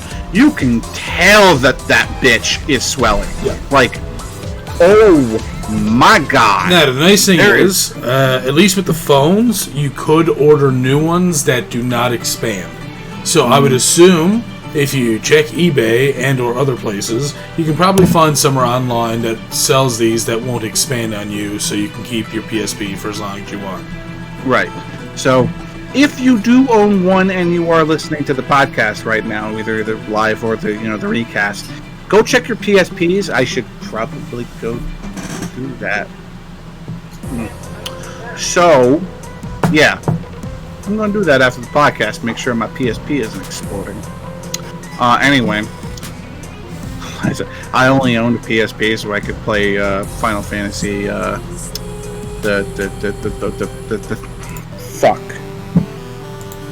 The thing before Final Fantasy VII, Crisis Core. There we go. Had a brain fart there. I own a PSP just so I could play Crisis Core. But anyway. So moving on. The Mega Man movie is somehow still alive in 2020. For years, I've been following the Mega Man film, and over 3 now, waiting and hoping that something will come of it. Just on principle, regardless of quality. Annually, someone usually comes out and says, it's still alive. And now we have our fill for 2020. Speaking to IGN, co-directors Henry Joost and Ariel Schulman promise that a new writer is now on board, Matt Tomlin from Project Power, and that the project is still moving forward. The team is apparently super excited about this edition, and they think they're going to have some big news regarding the movie soon. This is it. No takesies backsies. Maybe. I'm hoping it's as endearing as the Sonic film was, though of course there's plenty of room for improvement there. Given that the directors are fascinated by robots and the future of automation, there's a chance it could have some heavy themes. Okay, so, I mean, yeah, if you're going to be doing a Mega Man-based film around the stuff, there are some heavy themes in the Mega Man world. I mean, just look at the X series. Look at the original series. All those robots originally were supposed to be used for, menial tasks that they didn't want people to do that were more dangerous and stuff, like, So, I mean, we get to see, like, I guess those robots being taken over by Wily and, going after Mega Man or something. Because that's the thing. It was not that the robots were going after Mega Man. It was Mega Man going after the robots. So it's like, why didn't he just leave him alone? Like, yeah, I'm just going to go kill Wily. Later, nerds. Right. And he's all like, shit, oh, God, I'm still putting together these big robots for the end. So, no, you're not supposed to skip. Right. And also, just like take a look at the main theme of Mega Man 9.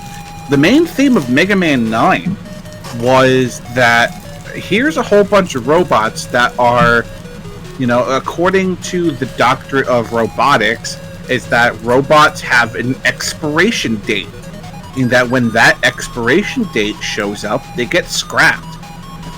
So Wily just kind of like, these robots, the Reploids and stuff like that, they have sentience. They, at the point in that game, they kind of like have their own thought about things. And Wily plays on that sort of like fear of being destroyed, and he plays on the whole like, hey, why do you have an expiration date? You guys are just fine. You're gonna get scrapped soon. So what do you have to lose? Right? So there are some pretty like dark themes in Mega Man sometimes, where it's just like, like I said, in Mega Man 9, it's like these robots fear the end of their existence. So who knows what sort of stuff could show up in a movie that has basically creative, freedom to do what they want. Well, bless you. So, she just powered up. Ah! Yeah, right? She just went Super Saiyan. So, guys, I don't know if any of you remember G4 TV. I sure do. Oh, your next one. Okay. G4 TV is getting set to return in 2021. I didn't know it was gone. Oh, it's been gone for a while. And a surprising announcement, it appears that Aught's TV gaming channel, G4, is getting ready to make a comeback in 2021 following a teaser trailer broadcast during the weekend's Comic-Con at Home digital event. The short clip, which you can check below, courtesy of IGN, sees a camera pick its way through an abandoned warehouse filled with gaming paraphernalia, old and new, along with references to classic G4 shows, hosts, and running gags. A quiet game of Pong is then interrupted by incoming transmission, followed by the G4 logo and a simple statement, "We never stop playing." G4 TV Twitter has also been reactivated. Originally launching in 2002, G4 was a paid TV channel comprised of several shows which offered tips, news, reviews, commentary, and head-to-head gameplay. Thriving in the pre-YouTube, pre-Twitch days, G4 would eventually cease transmission in the winter of 2014. What form this new version of G4 will take, whether a weekly show, a VOD service, or continuous Twitch streams, remains to be seen. Regardless, WWE star and video game founder Xavier Woods Xavier Woods / Austin Creed has already started a self-promotion campaign to bag himself a gig on the new show, having gotten the hashtag Creed4G4 hashtag already trending on social media. So, how about, hey, G4, you need a podcast? And they're just looking over at us like, nope. Absolutely not. Like, listen, you got two guys who are already in on your gaming stuff, you know? You can give us the rules. We don't mind. Yeah. All we're looking for is some soda. I mean, Jesus. It's true. Right now, all we're looking for is some soda. You don't got to pay us much. And we can be pretty funny when we want to be. Sometimes. We're not talking about twerking again, are we? We're not. But anyway, I was actually kind of a fan of G4. There were a couple shows on there that I really liked watching, like Attack of the Show. Yeah, and I picked up Attack of the Show whenever I possibly could, because like we'll twerk for soda. Anyway, but yeah, I mean, I'm looking forward to this. I hope they you know, whether or not that they're going to be like a Twitch channel or anything along those lines is whatever. I mean, if that's what it is, that would make it a lot more accessible to a lot more people. And I would say that if you were to do anything like that, that would be the best place to do it, because that way, you know, literally fucking everybody can be in on it. So like the article said before, G4 used to be like a, you know, a paid cable service. Not everybody got it. You know, I just happen to be with a family who likes to have 7 billion TV channels all the time. But, you know, G4 was fun. So, I'd be looking forward to them coming back, hopefully on Twitch, not as another paid cable service, because we really don't watch TV as it is all that much. The only thing we ever do is Netflix, so go to Twitch. Netflix and chill. Netflix and chill with that G4, you know. Attack of the Show? I'm gonna attack that show. Scotty. I think it was because it was Olivia Wilde on that show, and because Olivia kind of made that show because she was kind of hot. Yeah, she was kind of hot. Moving on. So, last SDK this week. Sonic the Hedgehog movie sequel has been scheduled for April of 2022. Paramount has announced that a sequel to the 2019 smash hit movie Sonic the Hedgehog has been scheduled for theatrical release April 8th, 2022. The date was initially revealed by Tinseltown mag Variety before being noted on Twitter by the voice of the Blue Bar himself, Ben Schwartz. The original Sonic the Hedgehog film had an odd journey on the silver screen. Having been touted for decades, Paramount finally released the first trailer on April 2019, to the disdain and ridicule of fans who took umbrage with Sonic's freaky, odd visual design, delaying the movie until February 2020 in order to give our spiny friend a fresh look. Sonic the Hedgehog would ultimately launch to positive reception from critics and fans, grossing over $300 million during its release window against a $90 million budget.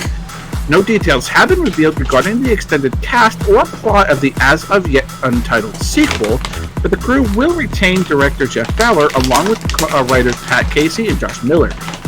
Ben Schwartz will once again star Sonic himself, while James Marsden and Jim Carrey are also expected to return as the hapless Tom and the villains Dr. Robotnik, respectively. The Sonic the Hedgehog sequel is currently in pre-production at Paramount. Yeah, I want this.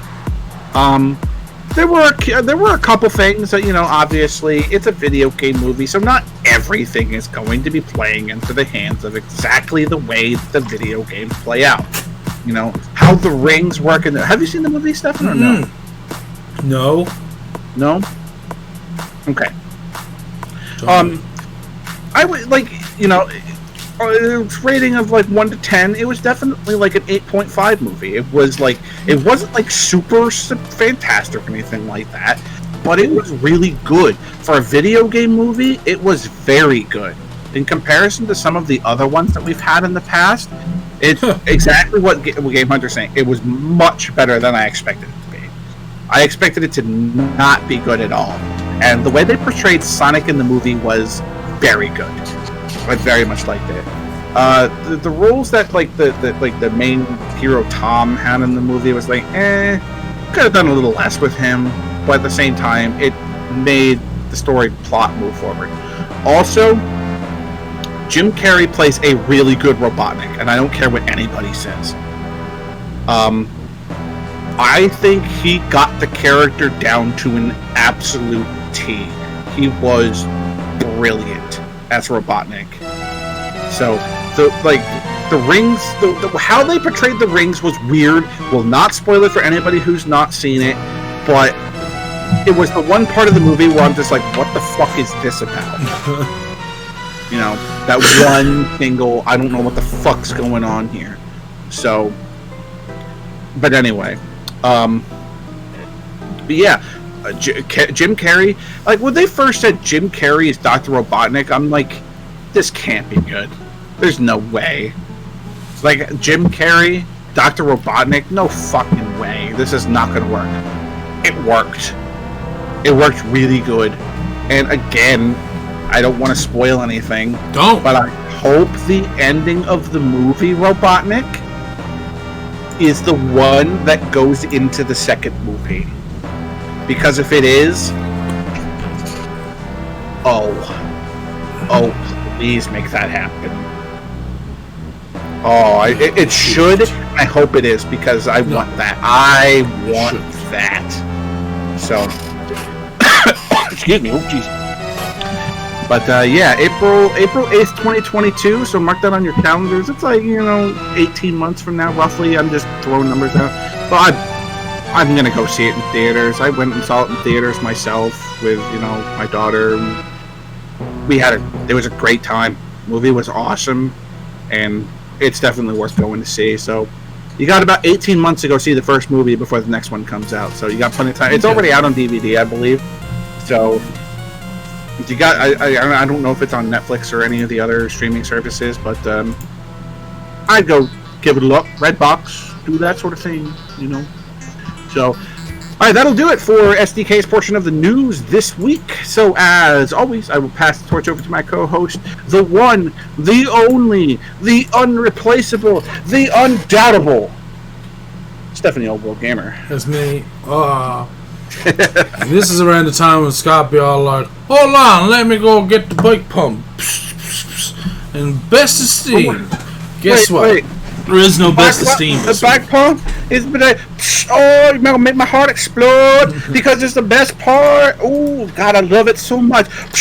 Oh my, it's getting bigger.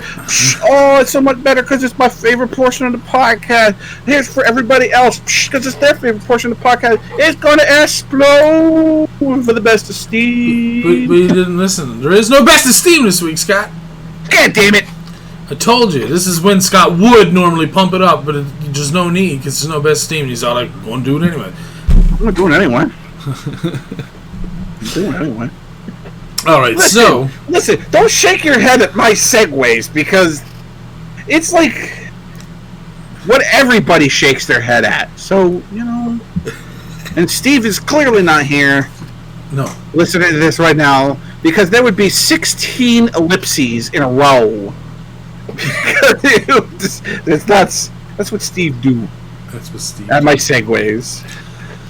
So I'm gonna be starting with news this week from Indie Retro News because we have no Best of Steam, and mostly because there wasn't. I think I found 2 games, and I was just like, if I find 2 more next week, then it's all like, come on, man, just pair them up and get 4 games 1 week. So, right.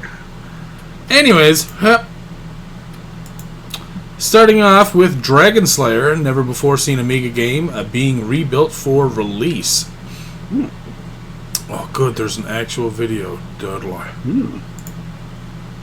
First, let's turn this down. Wait, why'd you pause? What do you mean an error occurred? What do you mean, pause? No errors? There are no errors. Alright. So apparently, this is going to be out on the C64. Not only was the game to be a title released by Lionel on the Amiga. Oh, sorry, we already said it was going to be on the Amiga. I'm an idiot. And as a port for the C64, but they also go on to say that Dragon Slayer would be a sort of Psygnosis Barbarian type of game, with very large characters wandering around rooms and hundreds of locations in villages, forts, and the castle, which itself would have 300 rooms. Wow. Oh god, what is that thing? Was that like a fucking chicken bat? That's some Catobleepus thing. I don't know. How dare you, sir?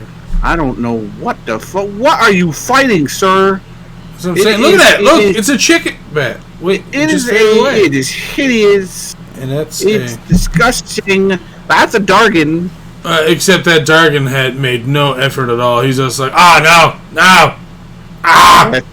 Listen, I'm only here for a paycheck. What? I'm only putting in as much effort as I can. Okay, I see what's going on. He has a sword there. It looks like you're just poking him in the dick. Stab him in the scrot. What are you doing? Don't let him do these things to you. Poke him in the dick. Poke him in the dick. You keep. Oh! Did you see that roll? Come on, man. Gee. Oh, see, look at the moves. Oh, that's what I'm saying, man. Kick him in the dick. What's the matter with you, boy?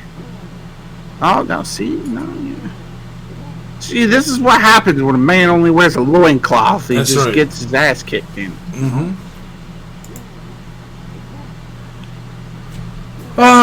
So the Amiga community wanted to wait too long for this game. According to Eric Cubizol, he has said that there is hope after the game is complete, a playable ADF will be released for the Amiga. So it looks pretty smooth, but I assume this is still a work in progress because it looks like it's very simplistic still. Yeah. So I'm sure we'll get updates from Indie Retro News either way. My only complaint is I feel like the main character could use a couple more frames of animation. He looks so stiff. Yeah, I agree with that. But I think it's pretty trippy, this whole third person behind kind of like attack thing that you're doing. Oh shit. Anyway. Our next game, we've talked about this before, I just wanted to mention it really quickly. Des Morts, which is an MSX port, is getting released. Released. Alright, so you can apparently play it online, or you can go get the source. Just as in the original version, you play as a religious preacher attempting to outrun crusaders who disagree with his practice, only to find himself fleeing into a haunted church. With plenty of rooms to explore and enemies to evade in a jet-set Willy vibe, Des Morts has plenty of gameplay for both retro gaming fans and new gamers alike that now even owners of the MXX can experience. So let's just open it up real quick. Yeah. It looked like a ZX Spectrum type of game almost. But it's so fast moving and stuff. This is why I'd like to have an MSX. And MSX is basically on par, for the most part, with an NES. Yeah. For capability, I believe. So, I mean, as you can see, it looks not bad. But it does remind me of UK platformer puzzle games like these. Yeah. Anyways, up next we have From Below, a great Tetris-style game in development for the NES. Okay. Oh, alright. So, you can download or play via your browser the very latest Tetris inspiration of From Below. The game was first announced in May, is a high-grade Tetris-style game that doesn't just feature great animation, but top-quality detail and classic gameplay we've loved since the era of the original. So, let's just skip ahead. Oh, the music's good, though. I like when they do OG music for this kind of stuff. It's so nice. Whereas in the main mode of the game, you must battle the Kraken by clearing lines across the onslaught of attacking Kraken tentacles. Tentacles push more blocks onto the screen every few seconds, forcing you to act quickly, and strategize on every changing board. In the classic version, however, it features no new gimmicks or crazy changes, but does feature hard drops, lock delay, and much, much more. So that's cool. So it's almost like a new gameplay mode, and then like extended play modes on like your original Tetris mode, which is kind of cool. I like that. Something different to do with a game that's not really changed all that much over 30 years.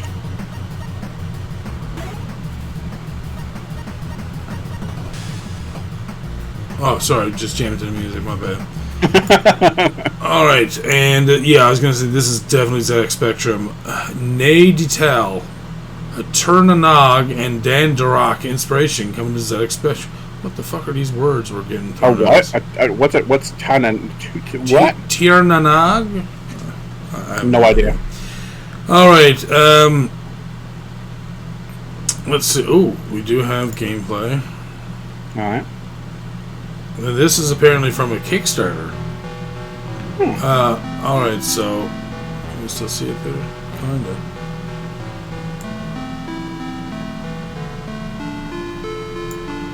Okay, we can more or less see it there. This looks kind of nice so far. Whoa! The run animation's great. Yeah, right? Alright, although the details are very sparse about the game, so this will be a very short paragraph, or what I'm reading here. What we do know is this game, which Matt Birch is calling Naedeital, is heavily inspired by the widely received 1984 gargoyle game, Tirnanog. Furthermore, not only does the upcoming game look to follow in the game's footsteps, it also has been given the feedback by Fusion Magazine as incredible graphics and gameplay. And that's pretty much all we know so far, so for further info, make sure to check out the Kickstarter link below, which I do not have them as a Kickstarter, I was not aware.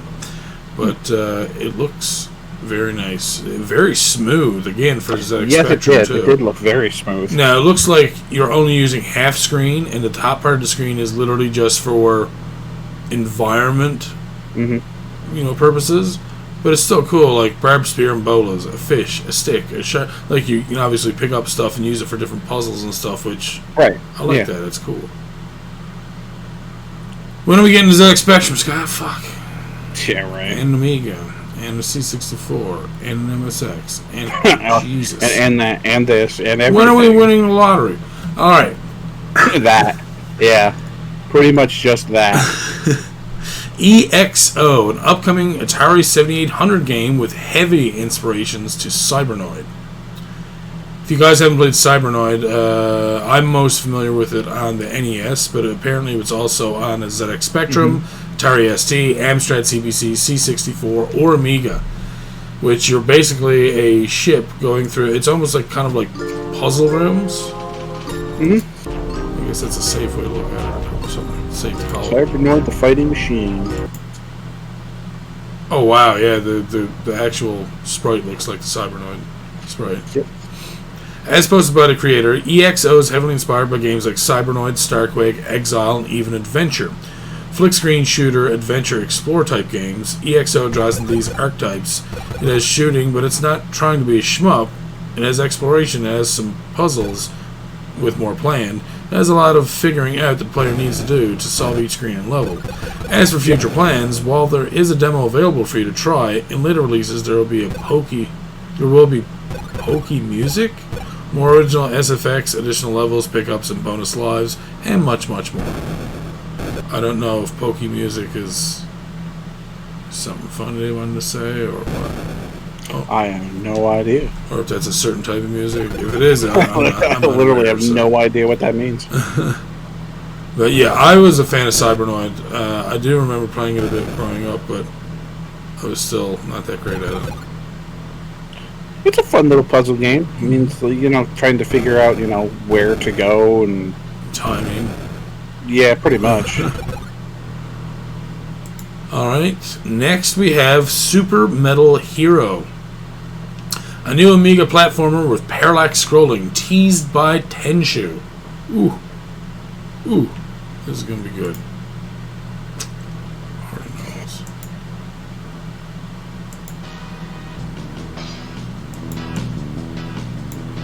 Alright, although the footage shown is a prototype, we are not sure of a release date.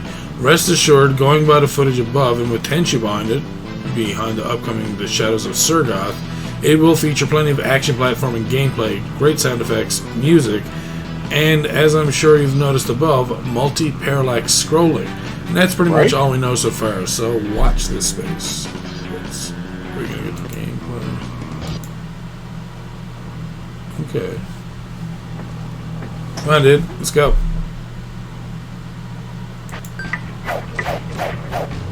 Oh, okay. Damn. Alright, this looks pretty good so far. Very arcade-like. Yes. Oh, I guess they got a power up.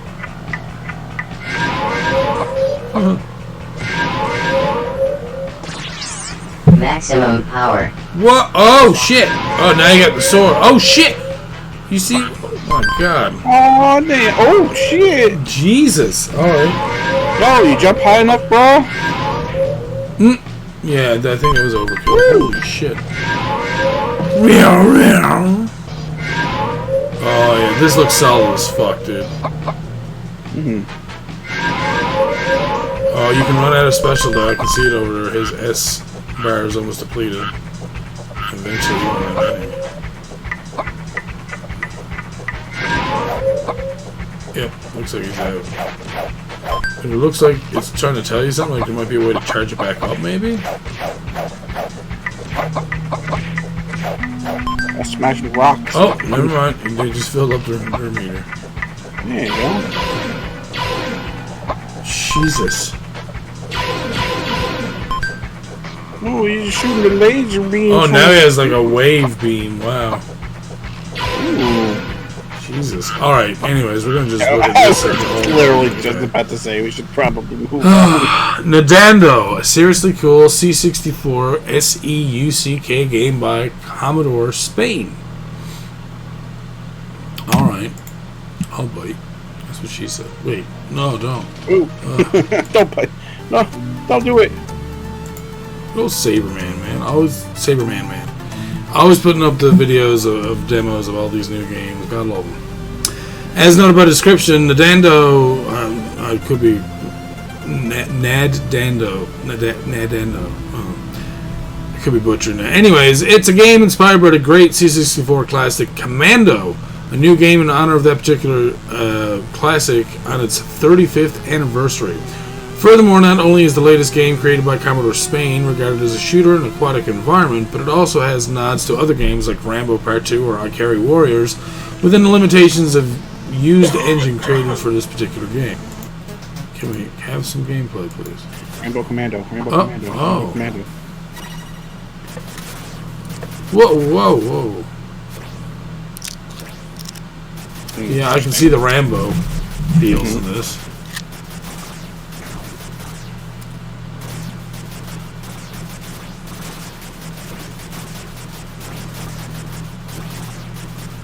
I assume you can't turn around. Oh, watch out for this. Jesus, dudes just went up on you with guns. Jesus. Alright. Let's... something. I don't know, it really reminds me a lot more of something I'd see on Atari, I think. Although, obviously, with much better graphics. Yeah. Oh! Next we have Wonderboy, a great arcade classic, is demoed on the Atari XL XE. Ooh. So for those who are not aware of who Wonderboy or what Wonderboy is, it's basically Adventure Autumn. Yes, indeed, ladies and gentlemen, Wonderboy is coming to the Atari XL XE, and for the first time this year, you can even download a very early preview demo, which gives us a taste of things to come. Please note, this is still a work-in-progress version, but as the team notes, you can collect eggs and to turn it into an axe. You can throw axes, collect fruit, stumble when hitting a rock, die when falling, collide with objects, and yes, you can even start from the last sign if you die. So it's yes, considered playable. I mean, the Atari XL XE is fairly limited anyways, but this looks very good. Oh, was that a soup? Oh, I didn't get no soup in fucking Wonderboy before. No, I want soup. He's got a good range and reach with that axe, too. It's fast and shit.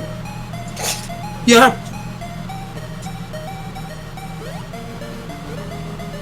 Oh, shit, and ice cream, too? Okay, Wonderboy's getting way better food than Master Higgins. No, it's like... Shit. All you got was fruit, bananas. Right? I want ice cream too. Yeah, look at that ice cream. Oh my god. So jelly. Alright, next we have Road Trippin', a new ZX Spectrum game by John Davis and Clive Townsend. Okay. Boy. There's our picture of Road Trippin'. Oh, here we go. Road Trippin' is a tiny sprite maze game where you go from location to location, driving around, admiring the scenery, and collecting a number of souvenirs whilst avoiding the frenzied locals and other obstacles for points. You must keep an eye on your fuel, but while you traverse the mighty maze, there are power-ups which will give you extra fuel, an extra speedster, and even extra bonus points. So good luck, Road Tripper, as every collected souvenir brings you closer to your goal and onwards to the next level. So it's basically just dodging the ghosts. Pretty much.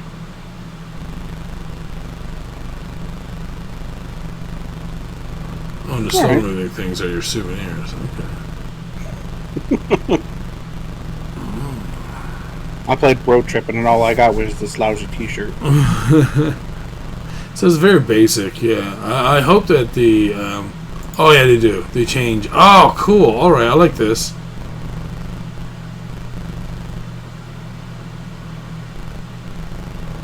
Yeah, I can see myself... Oh, you're actually in Toledo, Spain. Yeah, I can see myself getting addicted to playing something like this. I don't know what it is with basic, like, arcade games like this, but... Jesus. But Jesus. Anyways. Oh, up next we have Relevo's Snowboarding. Seriously cool game for your MSX as a love letter to classic Konami games. Ooh. Oh. So yeah, apparently Konami created a lot of games for the MSX. Like, a lot of games for MSX. Huh. So. I don't know that. Alright, in this fine-looking game called Relevo Snowboarding World Championship, you must snowboard your way through a total of 16 different stages, using your skills and talent to not only race against the clock, but mastering awesome styles such as special freestyle tricks. The game features not just smooth frame rates, but as the developer says, the tracks are beautiful and challenging, and is a love letter to great sporting games such as Hyper Rally, Road Fighter, Antarctic Adventure, Sky Jaguar, and many others. Or do people prefer to call it Jaguar? Stop. I grew up playing Road Fighter on 31-1 and Antarctic Adventure on 42-1. And basically, they were arcade type games, a lot of fun. Both made by Konami as well. I'm pretty sure Road Fighter was made by Konami. Yes. Yes, Road Fighter was good. Actually, no, Steve's not here. But I think me and Steve were both looking at Road Fighter as a... there's a speedrun for it, but it's very basic to get the speedrun down, basically. So. Yes, it was Konami. By the way, this looks amazing. Really good. Like, if I had played this on NES back in the day, I would have been happy.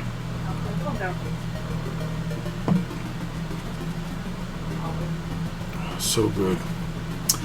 Alright, well, that's the end of our news from Indie Retro News this week. I'm going to move on to 3 trailers. Ooh. See, I'm not always empty-handed with games. So, first off, we have a game called Star Renegades. Oh, come on.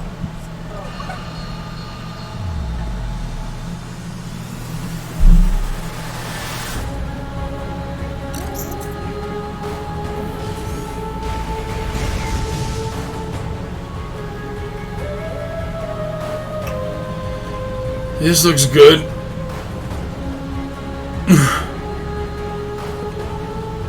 I saw cards. That's what got Scott going. It was the fucking cards. Tell me this was a deck builder. Whoa. Whoa, what the fuck? This looks so good. I want to play this. Oh, you can get other heroes and upgrades too. Oh, see? Yeah, this looks amazing so far. Oh! A way to end the friggin' video there. Jesus. Right? Alright. Alright. Neat. Yeah. I like the top-down, like, map play, and then, like, it goes to, like action RPG, but not action RPG. Like, I don't know, I liked it. I want to play this. So, oh, Raw Fury is behind it as well. Okay. So,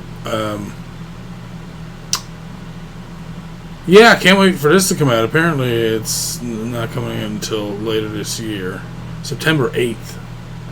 So, like Scott was saying, not too much of a long wait. Just like not too much longer. A month and a week, more or less. So. Pretty much. Our next game is called Sakuna of Rice and Ruin for Nintendo Switch and PlayStation 4. Okay. Princess Sakuna, do you recall the Isle of Demons? Yes. It is the outlying island where your parents met, defeated the evil god Obelix. You are to investigate the origin of the ceaseless horde of demons as you expunge them from the island.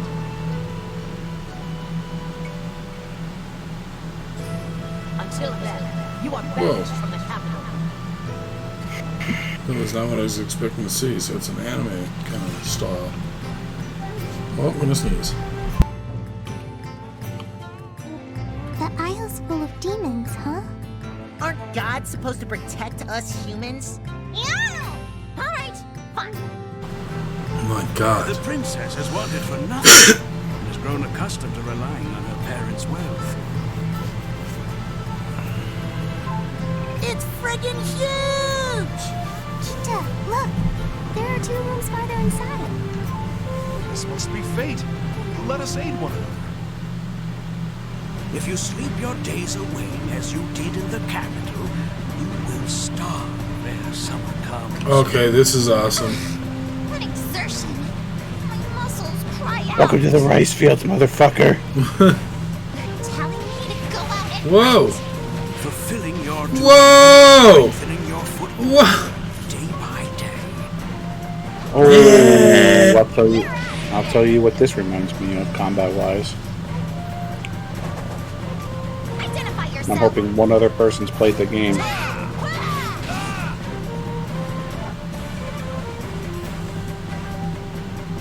Never ends. My back is soreness incarnate. Non-stop. And then here I am again. Whoa! I pray that she learns much in the course of Oh, hardships. I know what you're thinking there, beautiful Joe. Nope. Oh no? I'm thinking of Dust. Oh, Elysian? Uh-huh. Okay. Rice is power. Alright. Yeah. So far I'm 2 for 2. Yeah.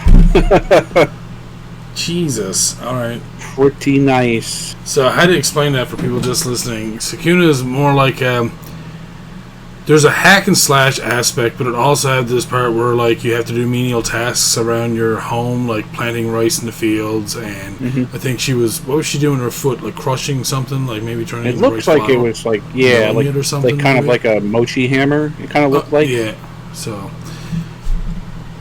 definitely go check the trailer. These 3 trailers are probably going to be ones you're going to want to check out. Wow, something without boobs. Oh, because the people behind centering Kagura. Okay. Fair enough. Alright, our next trailer that I have here is... I've played the original game. Heroes of Hammerwatch.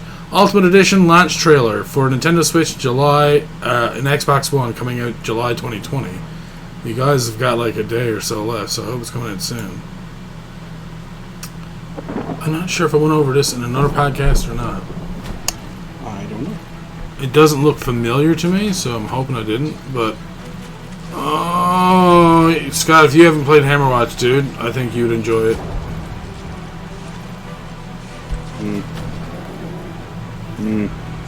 It's top-down, like, almost like, what's it called?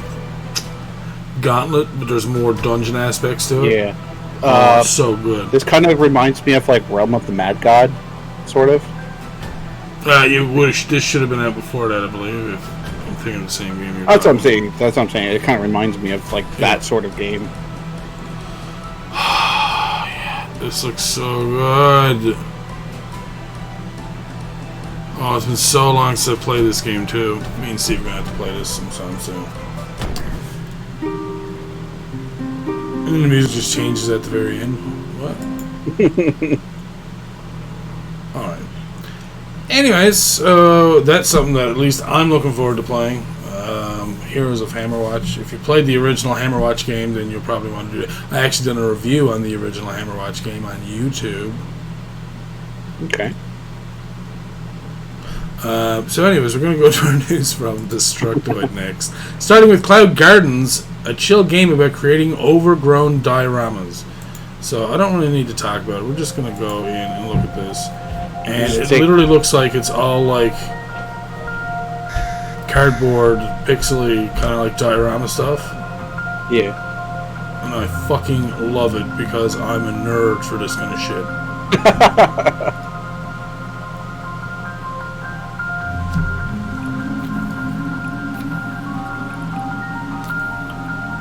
Oh, just throwing around dirt so more flowers can grow on these.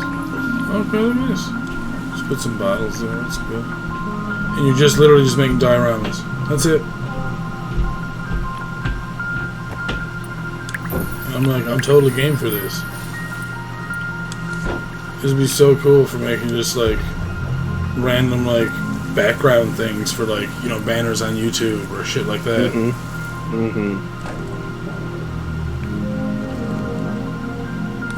Oh, now there's cards. Now Scott's interested. Oh, no! Norm the gnome. Yeah.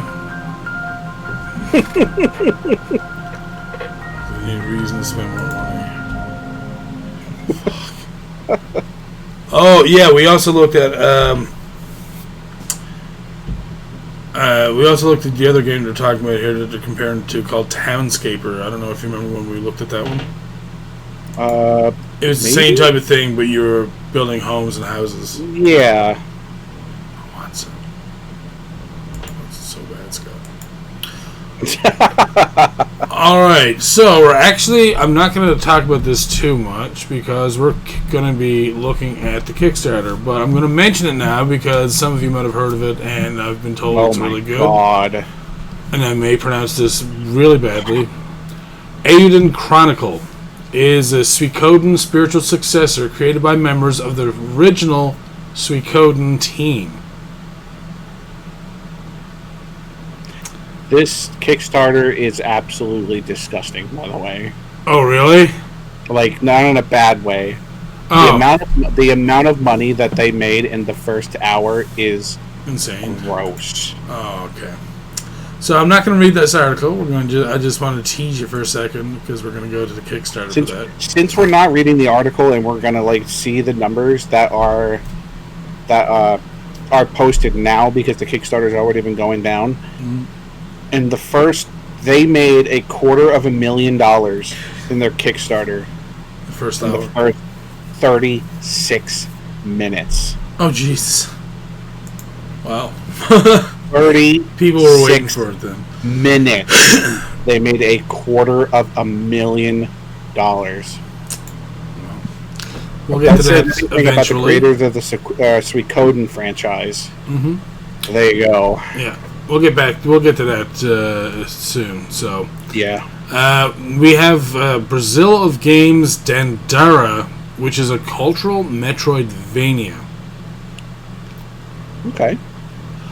Alright, so they have a little note here as well. There are some corners of the world where the video game development scene isn't spotlighted quite as well as others, and that's a shame.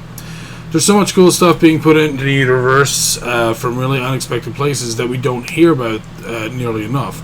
Community members Nior is here to tell us about a game called Dandara, which was created in their home country of Brazil, and why it means so much to them to see their culture represented in this industry.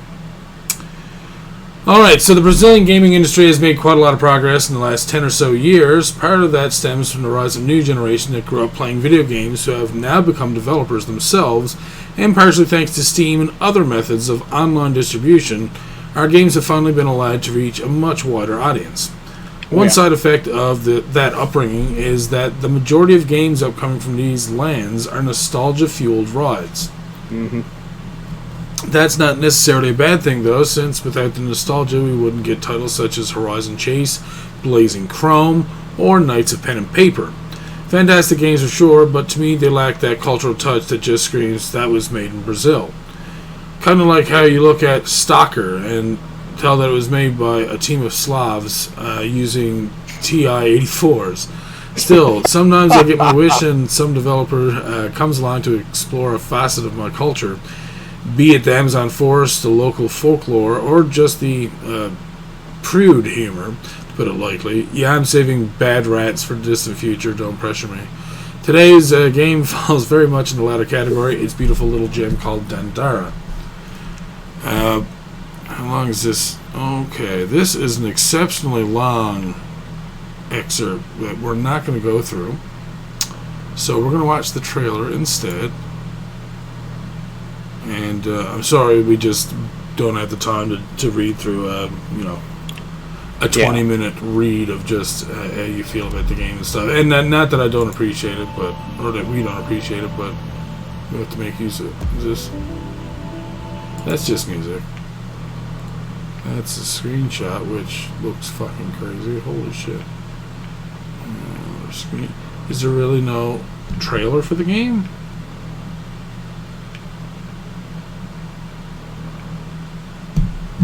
What? I'm sorry, if you're gonna go through this trouble, you would think you would have a trailer up there so people could see more of the gameplay and not just, stills. Right. You would think. Alright then, let's go. Dandara trailer. There we go. Jesus. See, I found it in a couple seconds, dude. For someone who's so proud, you gotta get on this shit. You want people to be interested, they need visuals, not just, shit that they can read. Which, again, not that it's not appreciated, but you are living in a society where people have, 5 seconds to do everything, so... Oh. Explore a directionless world. Oh. What? So basically, wherever you aim, that's where you can go. Holy shit. I've had a thought about a game similar to this since I was a kid, but it was never, obviously, to this imagining. Just the whole fact of being able to go on those different angles like that. So this is, to me, is super interesting just because I didn't... Holy shit.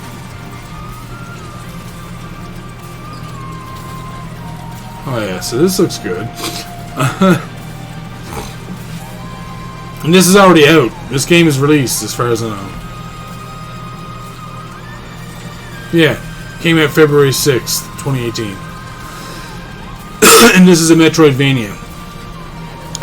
Yeah. Scott wants to play. And it looks like there's some bullet hell aspects as well. Yeah. Raw Fury. Oh, really?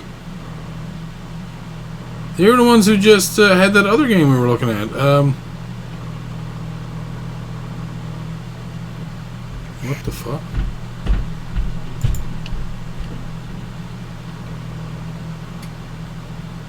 Oh.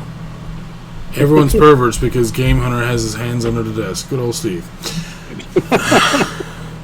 Anyways, yeah, I'm probably going to want to check out this game too because that looks really good.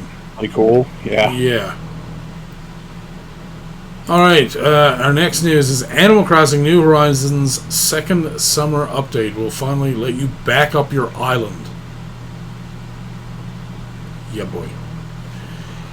Alright, slowly but surely, Animal Crossing New Horizons is adding into features fans fell for in previous entries of the franchise. A few weeks ago, swimming and deep-sea diving were added in the first of two promised summer updates. Only July 30th, the second update will drop, which is today, adding weekly fireworks shows to your island and the ability to visit distant lands when you sleep. Ooh! So, we're going to have to watch the trailer now because I love it.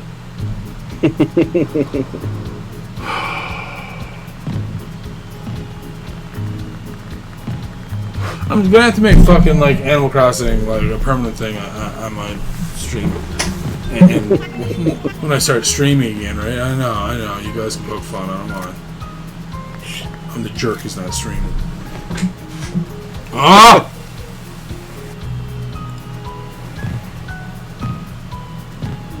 This is awesome.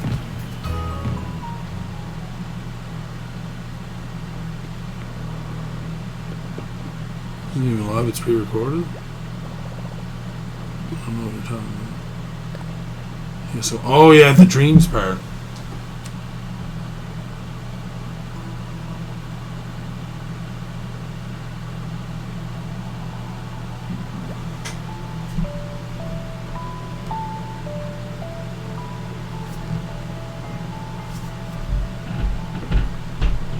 Oh, is she an anteater?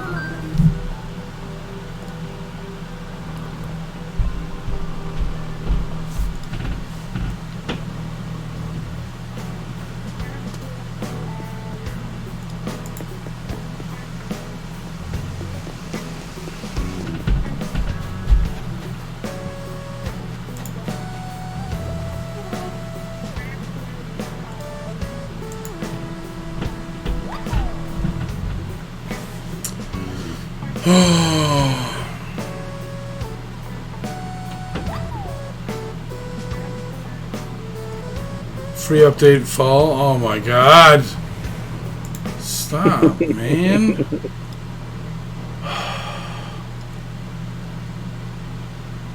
God. I haven't been playing enough games lately. I'm gonna end up playing some games and just being like, okay. Remember that marathon I said? Week long. Anyways, next and the last thing we have here from Destructoid, Brie Larson. If you're not familiar who she is, she played as, was it Captain Marvel? Captain Marvel. And she done an awesome job. I don't think I've watched the Captain Marvel movie yet, which I still have to, obviously. But I did watch the Avengers movie that she was in, and I was like, I'm not going to say any more than that. Anyways, she says that she would love to play as Samus in a Metroid movie. And I think she'd fucking fit that so good, dude.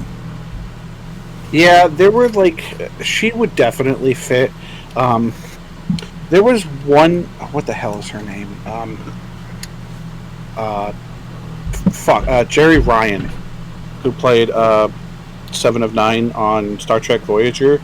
I think she was like the one other person I thought would have been like perfect for the role of Samus. But Brie Larson also, I could see it.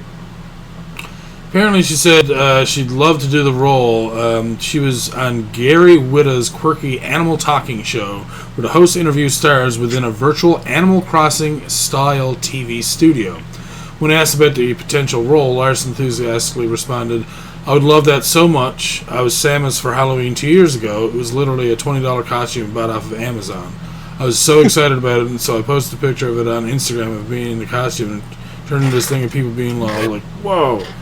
Was always my character that I played in Super Smash Bros. I just loved her. So that whole thing started, and I definitely not put a squash to that story, and I definitely want to make that movie.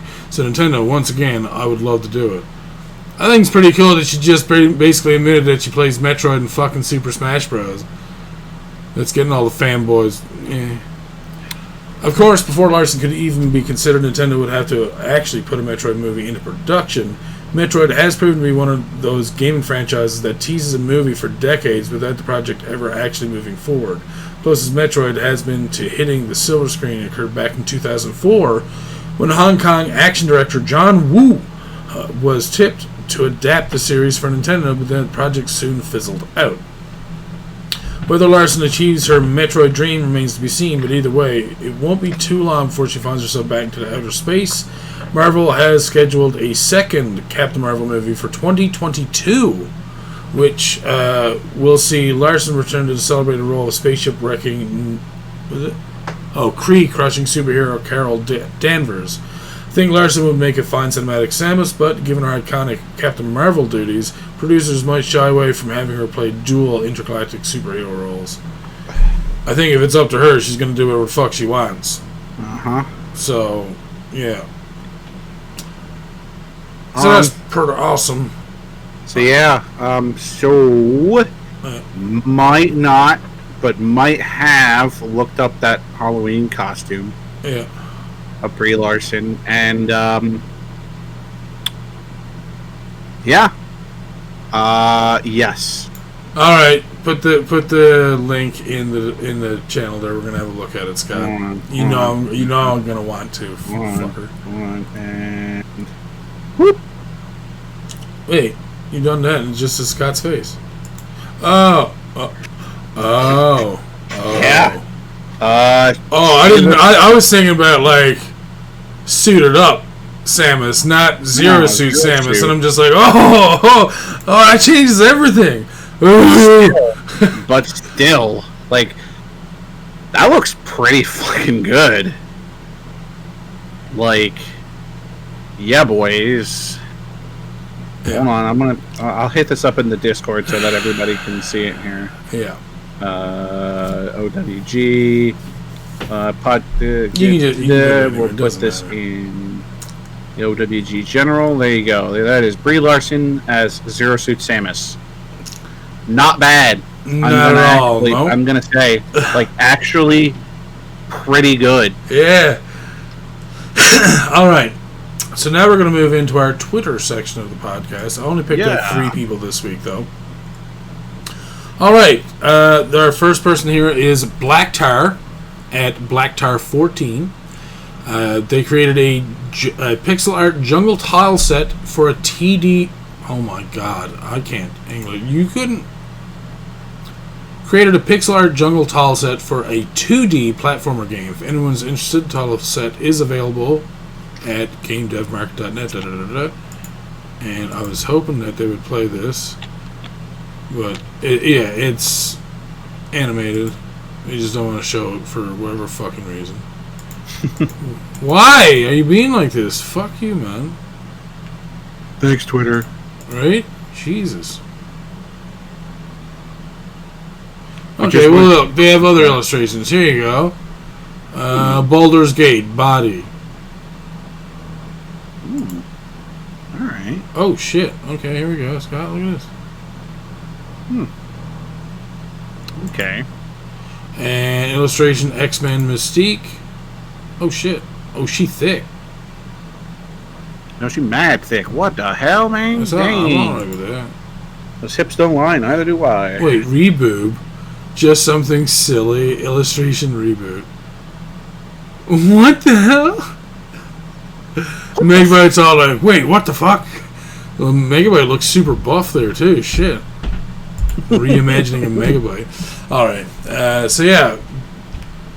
Big fan of this guy. Gonna hit that follow button immediately. How does this guy have more followers? Jesus Christ. Look at that fucking If they done that banner that they have on their page, that is fucking badass. Alice with black hair. Yeah. Next up, we have HC Nunn at HC Nunn. On your feet, inmate. Whoa. Oh, okay. I don't know what that's from. Scott's gonna be like, oh, that's actually from this. I have no idea what that's from. Oh, okay, good. Scott finally doesn't know something. Happens more often than you think. Oh, I know. Wait. I saw a healthier character. Oh, that's Modius. Yeah, that's Modius, she is. Yeah. There's my girl Modius. See? I know that. Air fry with Sky. What? Delicious French fries. Air fry with Sky. Episode 2. 3 views. 2 weeks ago. YouTube. Boy, I need to get me some YouTube, apparently. I know those feel, Sky, with your 3 views in 2 weeks. Good stuff. Good stuff. No, I've definitely followed HC Nunn. Wow, they have almost 50,000 followers. Jesus. Now I gotta head over to Twitter and see if they got any more Helltaker stuff over there. The last thing I have is Distron at Distron, and of course this is not fucking playing. Why? Because it's inconvenient. We're in the middle of a podcast. How to tweet? Fuck you. How about that?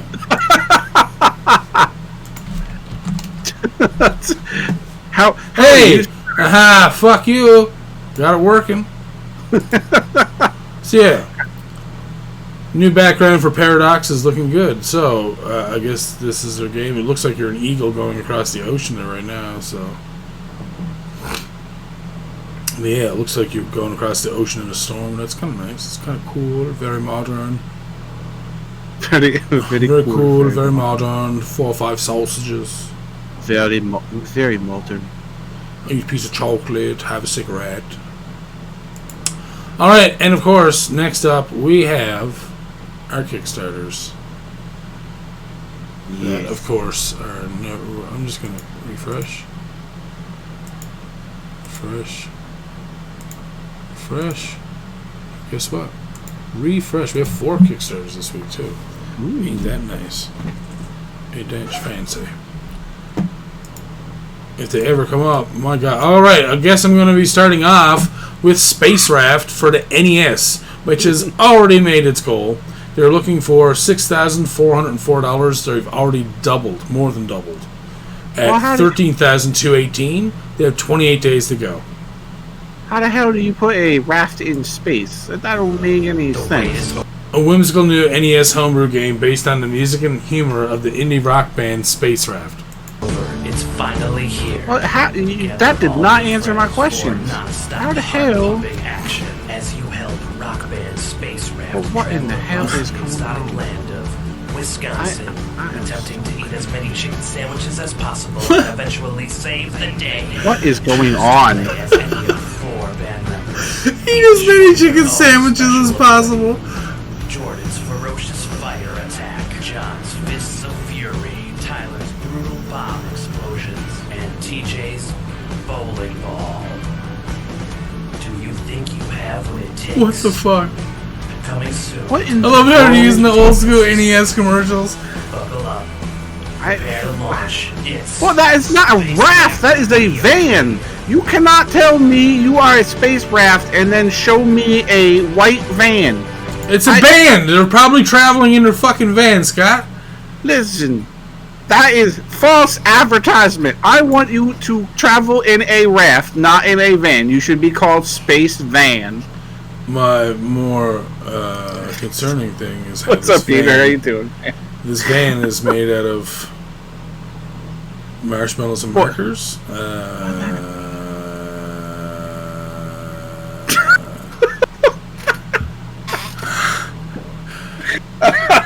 I don't know what's going on anymore.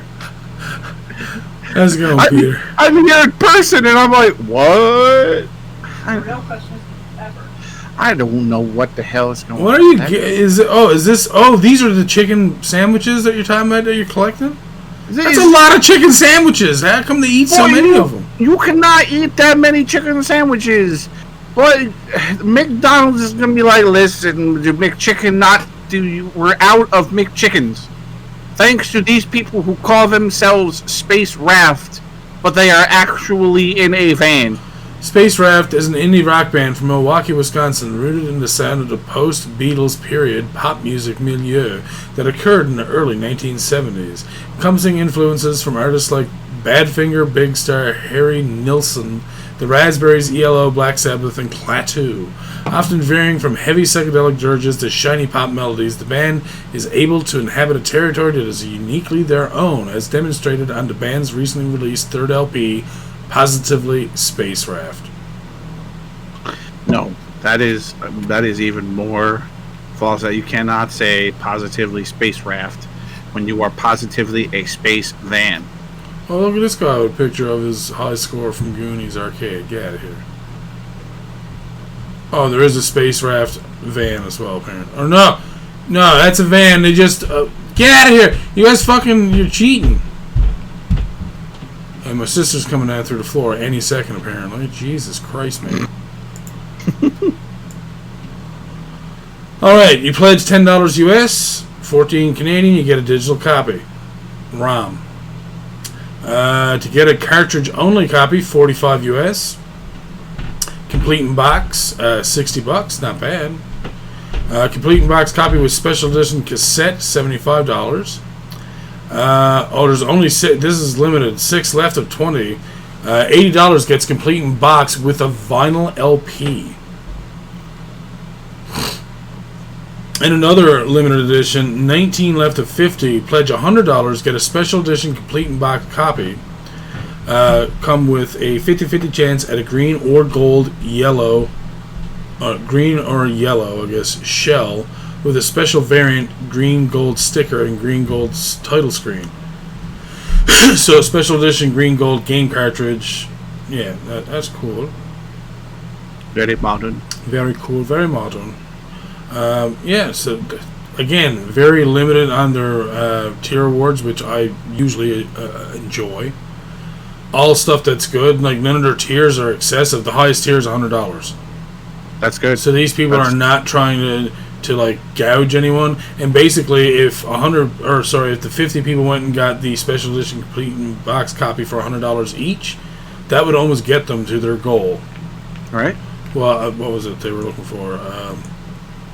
6,000 Canadian, and so that would have been 5,000 American. So yeah, you probably would have gotten it off of just that alone. So yeah, I love it when they do shit like that. Yeah. All right, next we have Beasts of Maravilla Island.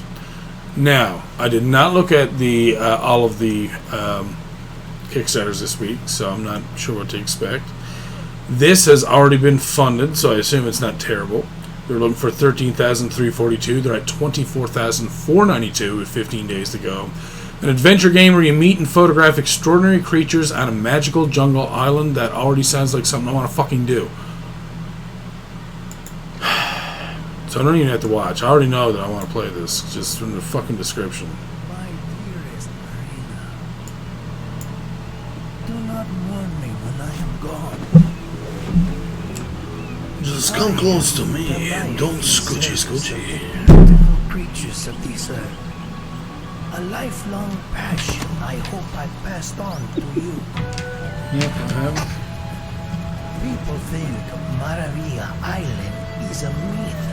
Van makes me hungry. A lie. And every day it is losing itself.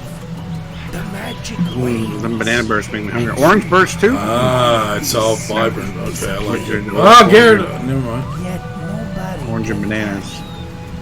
How can we say what we do not know? So, I leave Pokemon Snap without your Pokemon. See, now we're making some sense. Oh, sorry, Maravilla. I should have been. Right. My phonetics there. Right. Pronunciation. Beasts of Maravilla Island is a 3D adventure game where you take on the role of a young wildlife photographer in order to... You're reading off of the script, my love. I'm sorry. God love you. But I can tell that you're reading off a script. You should know your game, Michelle. Right? But hey, you know what? It looks good. It's something I already know I would like to play. I want to make sure that I don't misspeak so that I don't make any mistakes as we talk about this game. I'm not trying to be mean now, Scott. Jesus Christ, you still made a good game.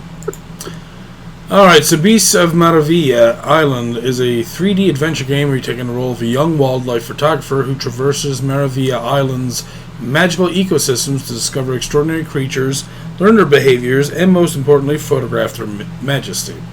The goal is to create a game that emphasizes meaningful, non-violent interactions with magical creatures and challenges the notion that we need to act in a violent way.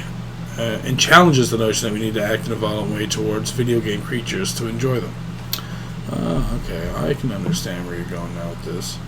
But there's been plenty of games that focus on things such as this. The atmosphere is great. It's nice. I like that kind of stuff. So, right.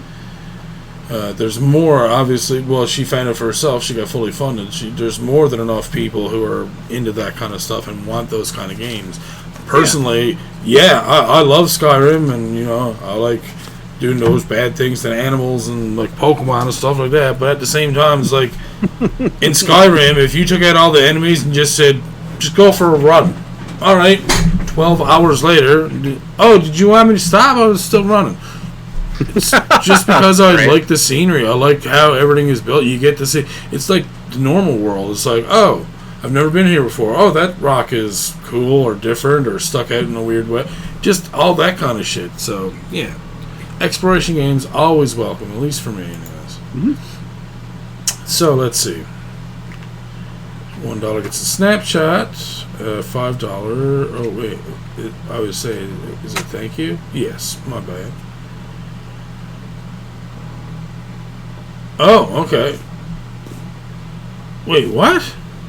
Guarantee a digital copy of Beasts of Maravilla Island, regardless of the final price tag. You'll be able to choose which platform your copy is for. Download digital download of the game for PC or Switch for $5. Wow. What? That's way cheaper than what I expected. Good for you. That's decent. Alright, so for $15 you get digital download, name and credits, and a digital mini art book. For $25 you get digital download, exclusive developer updates and QA sessions, collectible physical Maravilla postcard. For $40 you get 2 postcards, vinyl sticker set of 3 key beasts. $75 gets you a limited edition physical version of the field guide used in game. Ooh, that's nice. Oh, all gone. She only had how many of these? 8. 8 for $150. Extraordinary bug photographer. So you get 3 postcards, limited edition physical version, and design your own gem bug to developer's discretion. Let's see. Reward no longer available. 6 backers for $200 each. You also get a banana bird plushie, handmade. Oh wow, that's nice. Handmade is better than mass produced. So that makes it feel a little bit more unique than yeah. And 6 backers no longer available. Reward for $300. You get the banana bird plushie, and you design your own plateau reptile to the developer's discretion. Okay. One person has already donated $1,000, and it's no longer available. Damn. You get the bird plushie, and you also get boat that takes Marina to Maravilla Island, named after you.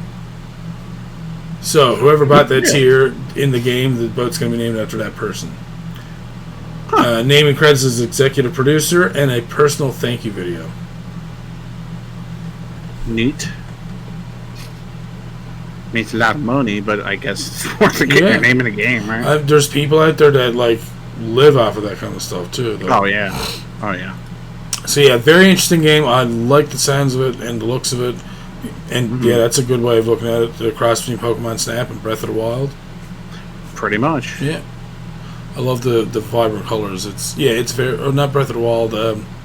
What's the one I'm thinking of? Pokemon. Oh, you said Pokemon. No, Snap, it's another Zelda game. The one where you're in the water all the time. Oh, Wind Waker. Wind Waker, yeah. That's kind of what it reminded me of at first, but maybe that's just me. Alright, so we mentioned it earlier. We're going to go into it now. Eiyuden Chronicle, 100 Heroes. Oh my god. Oh, it just went up. They're looking for $683,000. They're at $3.1 million, almost $3.2 million. Yeah.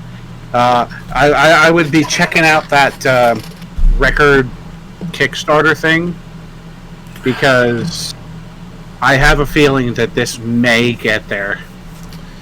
An epic experience from the creators of classic JRPGs with an intricate story and a gigantic cast of characters. Oh. Yep.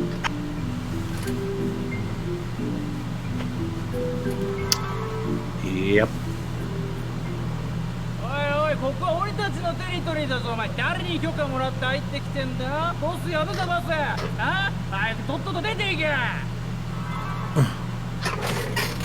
どうしよう。 I don't know what the hell I'm watching right now. I don't either. Oh, okay, you're just gonna go and kill them with that thing, I guess.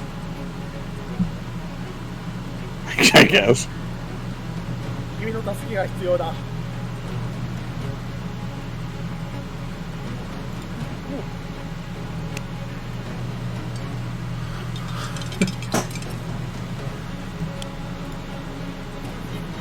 I mean, pause. What are you at? What in the fucking world? I'm skipping ahead now because I'm just like, I mean, just see the game. Pause. Is that what? Whoa! Back up. Is that Igarashi? That was Koji Igarashi.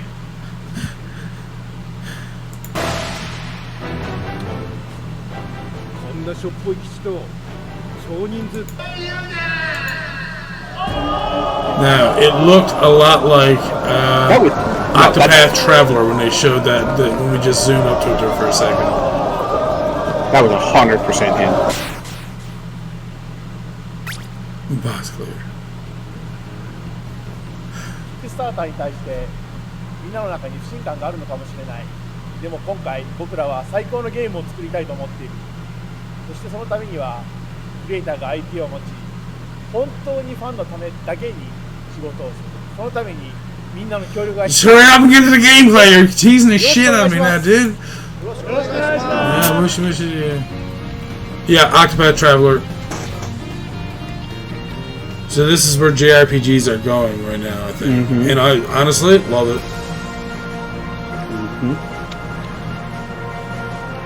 What? Holy shit! Whoa! Yeah. Holy fuck!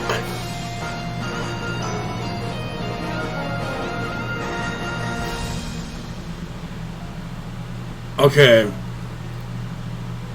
Because this is not it yet, I've never wanted to play Octopath Traveler so much before. And now, like, and that, the action screen for like, when you're fighting.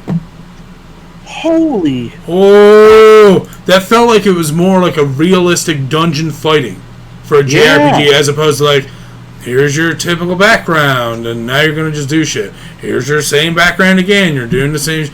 And this is all like, yeah, you're in a cave and you're on this rock and that guy's on that rock. And that guy's on the other side there, kind of, you know, holding on to a stalagmite. Like, what? Alright, this is deadly. I want to fucking play the shit out of this. Oh my god.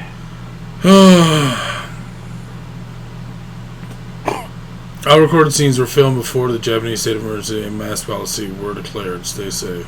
Jesus. Good place. The Fortress Town mode.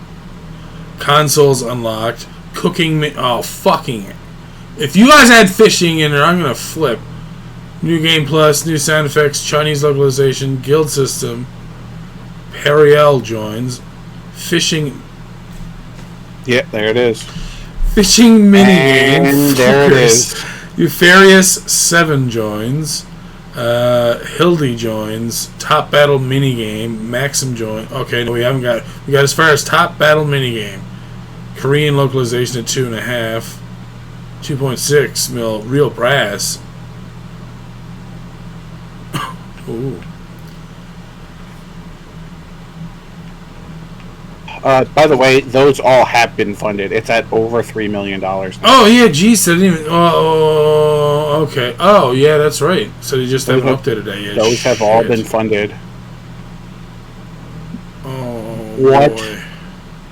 The shit, man!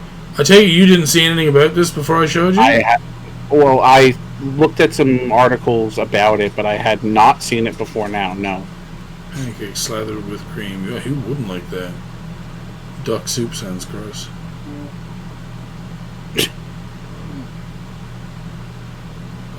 Oh my god. I just want to beat off the corner so hard right now. Jesus. Look at this! Oh! Alright. Goals. Why do you guys have to have it in yen like you're from Japan? God. Digital copy of the game will run you about $51 Canadian, 4,000 yen. Unique Knight, Ranger, or Wizard Discord. Oh, okay. Who cares about Discord? $77 will get you beta access. Or you could also pay spend $77 to get digital copy, digital soundtrack, beta access. 4,000 yen, by the way, to North America is about $39. Oh, a physical version of the game. Okay, so a physical version of the game and beta access for $77, or a digital copy plus a digital soundtrack and beta access for $77. All right, that's kind of cool. For $96, digital double pack. For $96, a sigil button with your copy. Geez, another $96, digital art book and digital copy.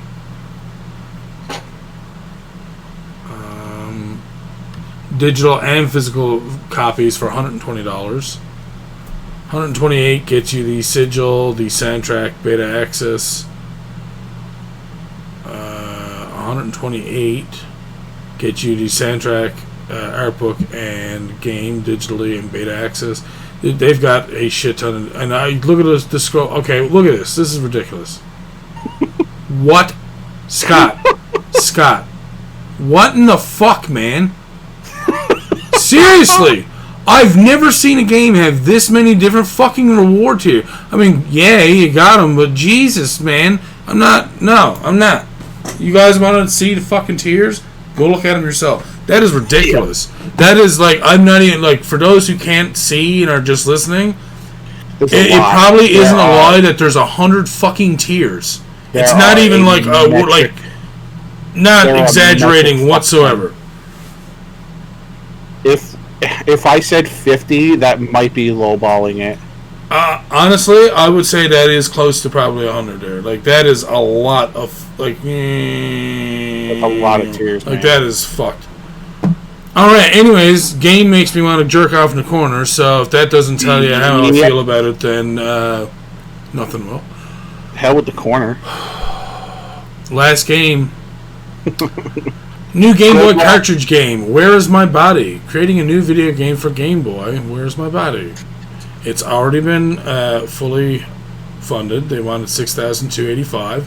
They're at almost $20,000 with 20 days to go. Green Boy Games.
Alright, well that song was interesting. Dana Pooch. I'm Dana Daniel. Or Danielle. Alright, anyways. Whoa. Looks like all my previous games are sold and distributed mostly in physical cartridge, not ROM, since the main idea is to keep alive the spirit and gameplay of this legendary console. So obviously someone likes their Game Boy. Right. 1 game, 2 chapters. Again, like I said, the game itself doesn't look terrible at all. It looks really good. I like it. Oh, she even has progress bars for all the parts of the game. Oh, nice. Yeah, that's really good. That's different. And she even has the limitations of the Game Boy as well, so... It's definitely different, like having something that's like, oh, by the way, this is how far through this we are. So like, yeah, I can't remember ever seeing that like that before. So that's good. I like not that. really, yeah. All right, so let's have a look at their reward tiers. Early access ROM for €6, $10 Canadian. Game cartridge for €35 or 55 Canadian. Game cartridge, plastic case, and manual. Okay, so it's actually like full on, like complete. So that's good. For €80, 128 Canadian, includes early access ROM plus original game cartridge, plastic case, manual, limited edition box, unique numbered edition, and signature. For €110, 173. Game cartridge and Game Boy Color console. Ooh. Plus a replica of the Game Boy Color console. For those who don't have the console, please note that this is not the original console for obvious reasons. Yeah, because then you're just reselling Nintendo game or Nintendo systems. Right. For €146 or $230 Canadian, you'll get everything. Actually, the game, the plastic case, early access ROM, manual, 3 previous games, Micro Doctor, Lunar Journey, Submarine 9. That's pretty cool, getting her previous games. Right. $163 or $257. Mega Green Boy Pack, all the games, so 4 of the previous games that she made, plus all the previous rewards. €196, 308 Canadian, 3 previous games, plus the replica of the Game Boy Color console. Okay. In-game special mention for €500, 786 Canadian. Let's see. A special mention at the beginning of the game with some graphic element within the game, name, portrait, etc. So again, that wasn't too bad, and I like that they're trying to push their games they've done before, and that way people get, give some of their games, their older made games, some love as well. So that's kind of nice. Yeah. Get the coup. And that's it, Scott. That is it. That is hell of a week, man. Jeez. So I think this is one of the longer podcasts we've had in a while, dude. We've almost made it to 3 hours again, which is rare for us. So yeah, but man, some good stuff to talk about this week. Holy hell! Yeah, really though. Jesus. I mean that. Oh my god, that. Yeah, I know that game RPG, is going to be fun, and it's going to be expensive when it actually comes out. That's okay. I mean, they're talking about like only getting it for $40 if you kickstart it. So yeah, which is not bad. But physical copy probably going to be $50. So that's what they're charging for Octopath right now. So I want to play that so bad too. Right. All right. Well, that does it for us this week. I'd like to thank Destructoid and Steam, all the indie developers, all the pixel artists, Indie Retro News. Jesus, Kickstarters, Twitter, everyone we always go through. Mm-hmm. There's a lot of people to thank, and we always appreciate them. And I would also like to thank VG247 and Destructoid.com as news outlets for SDK's news. Indeed.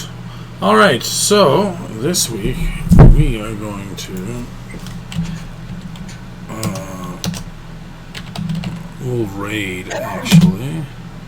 Who do we got on? Rated you. Oh! Game Hunter. 27 months. Holy fuck. Damn, son. Woo! I see your brother over there, but he got last time. You don't get twice, Gene. Give it up. Alright, you know what? We're going to host up Mr. Angry Lanks. If you don't know who Angry Lanks is, he is the world record holder for speedrunning Contra. Oh, okay. Yeah, but he's playing some old stuff for now, which I don't know what that means. Had some extra. I always appreciate it, my dude. Always appreciate it. Alright, so we're going to write up Mr. Angry Lanks. Thank you all for joining us this week. We should hopefully be back next week unless we have another shit news or something happens with one of us, which has happened before. So, anyways, have yourselves a good evening. Have a good week, and we'll see you next time. Good night.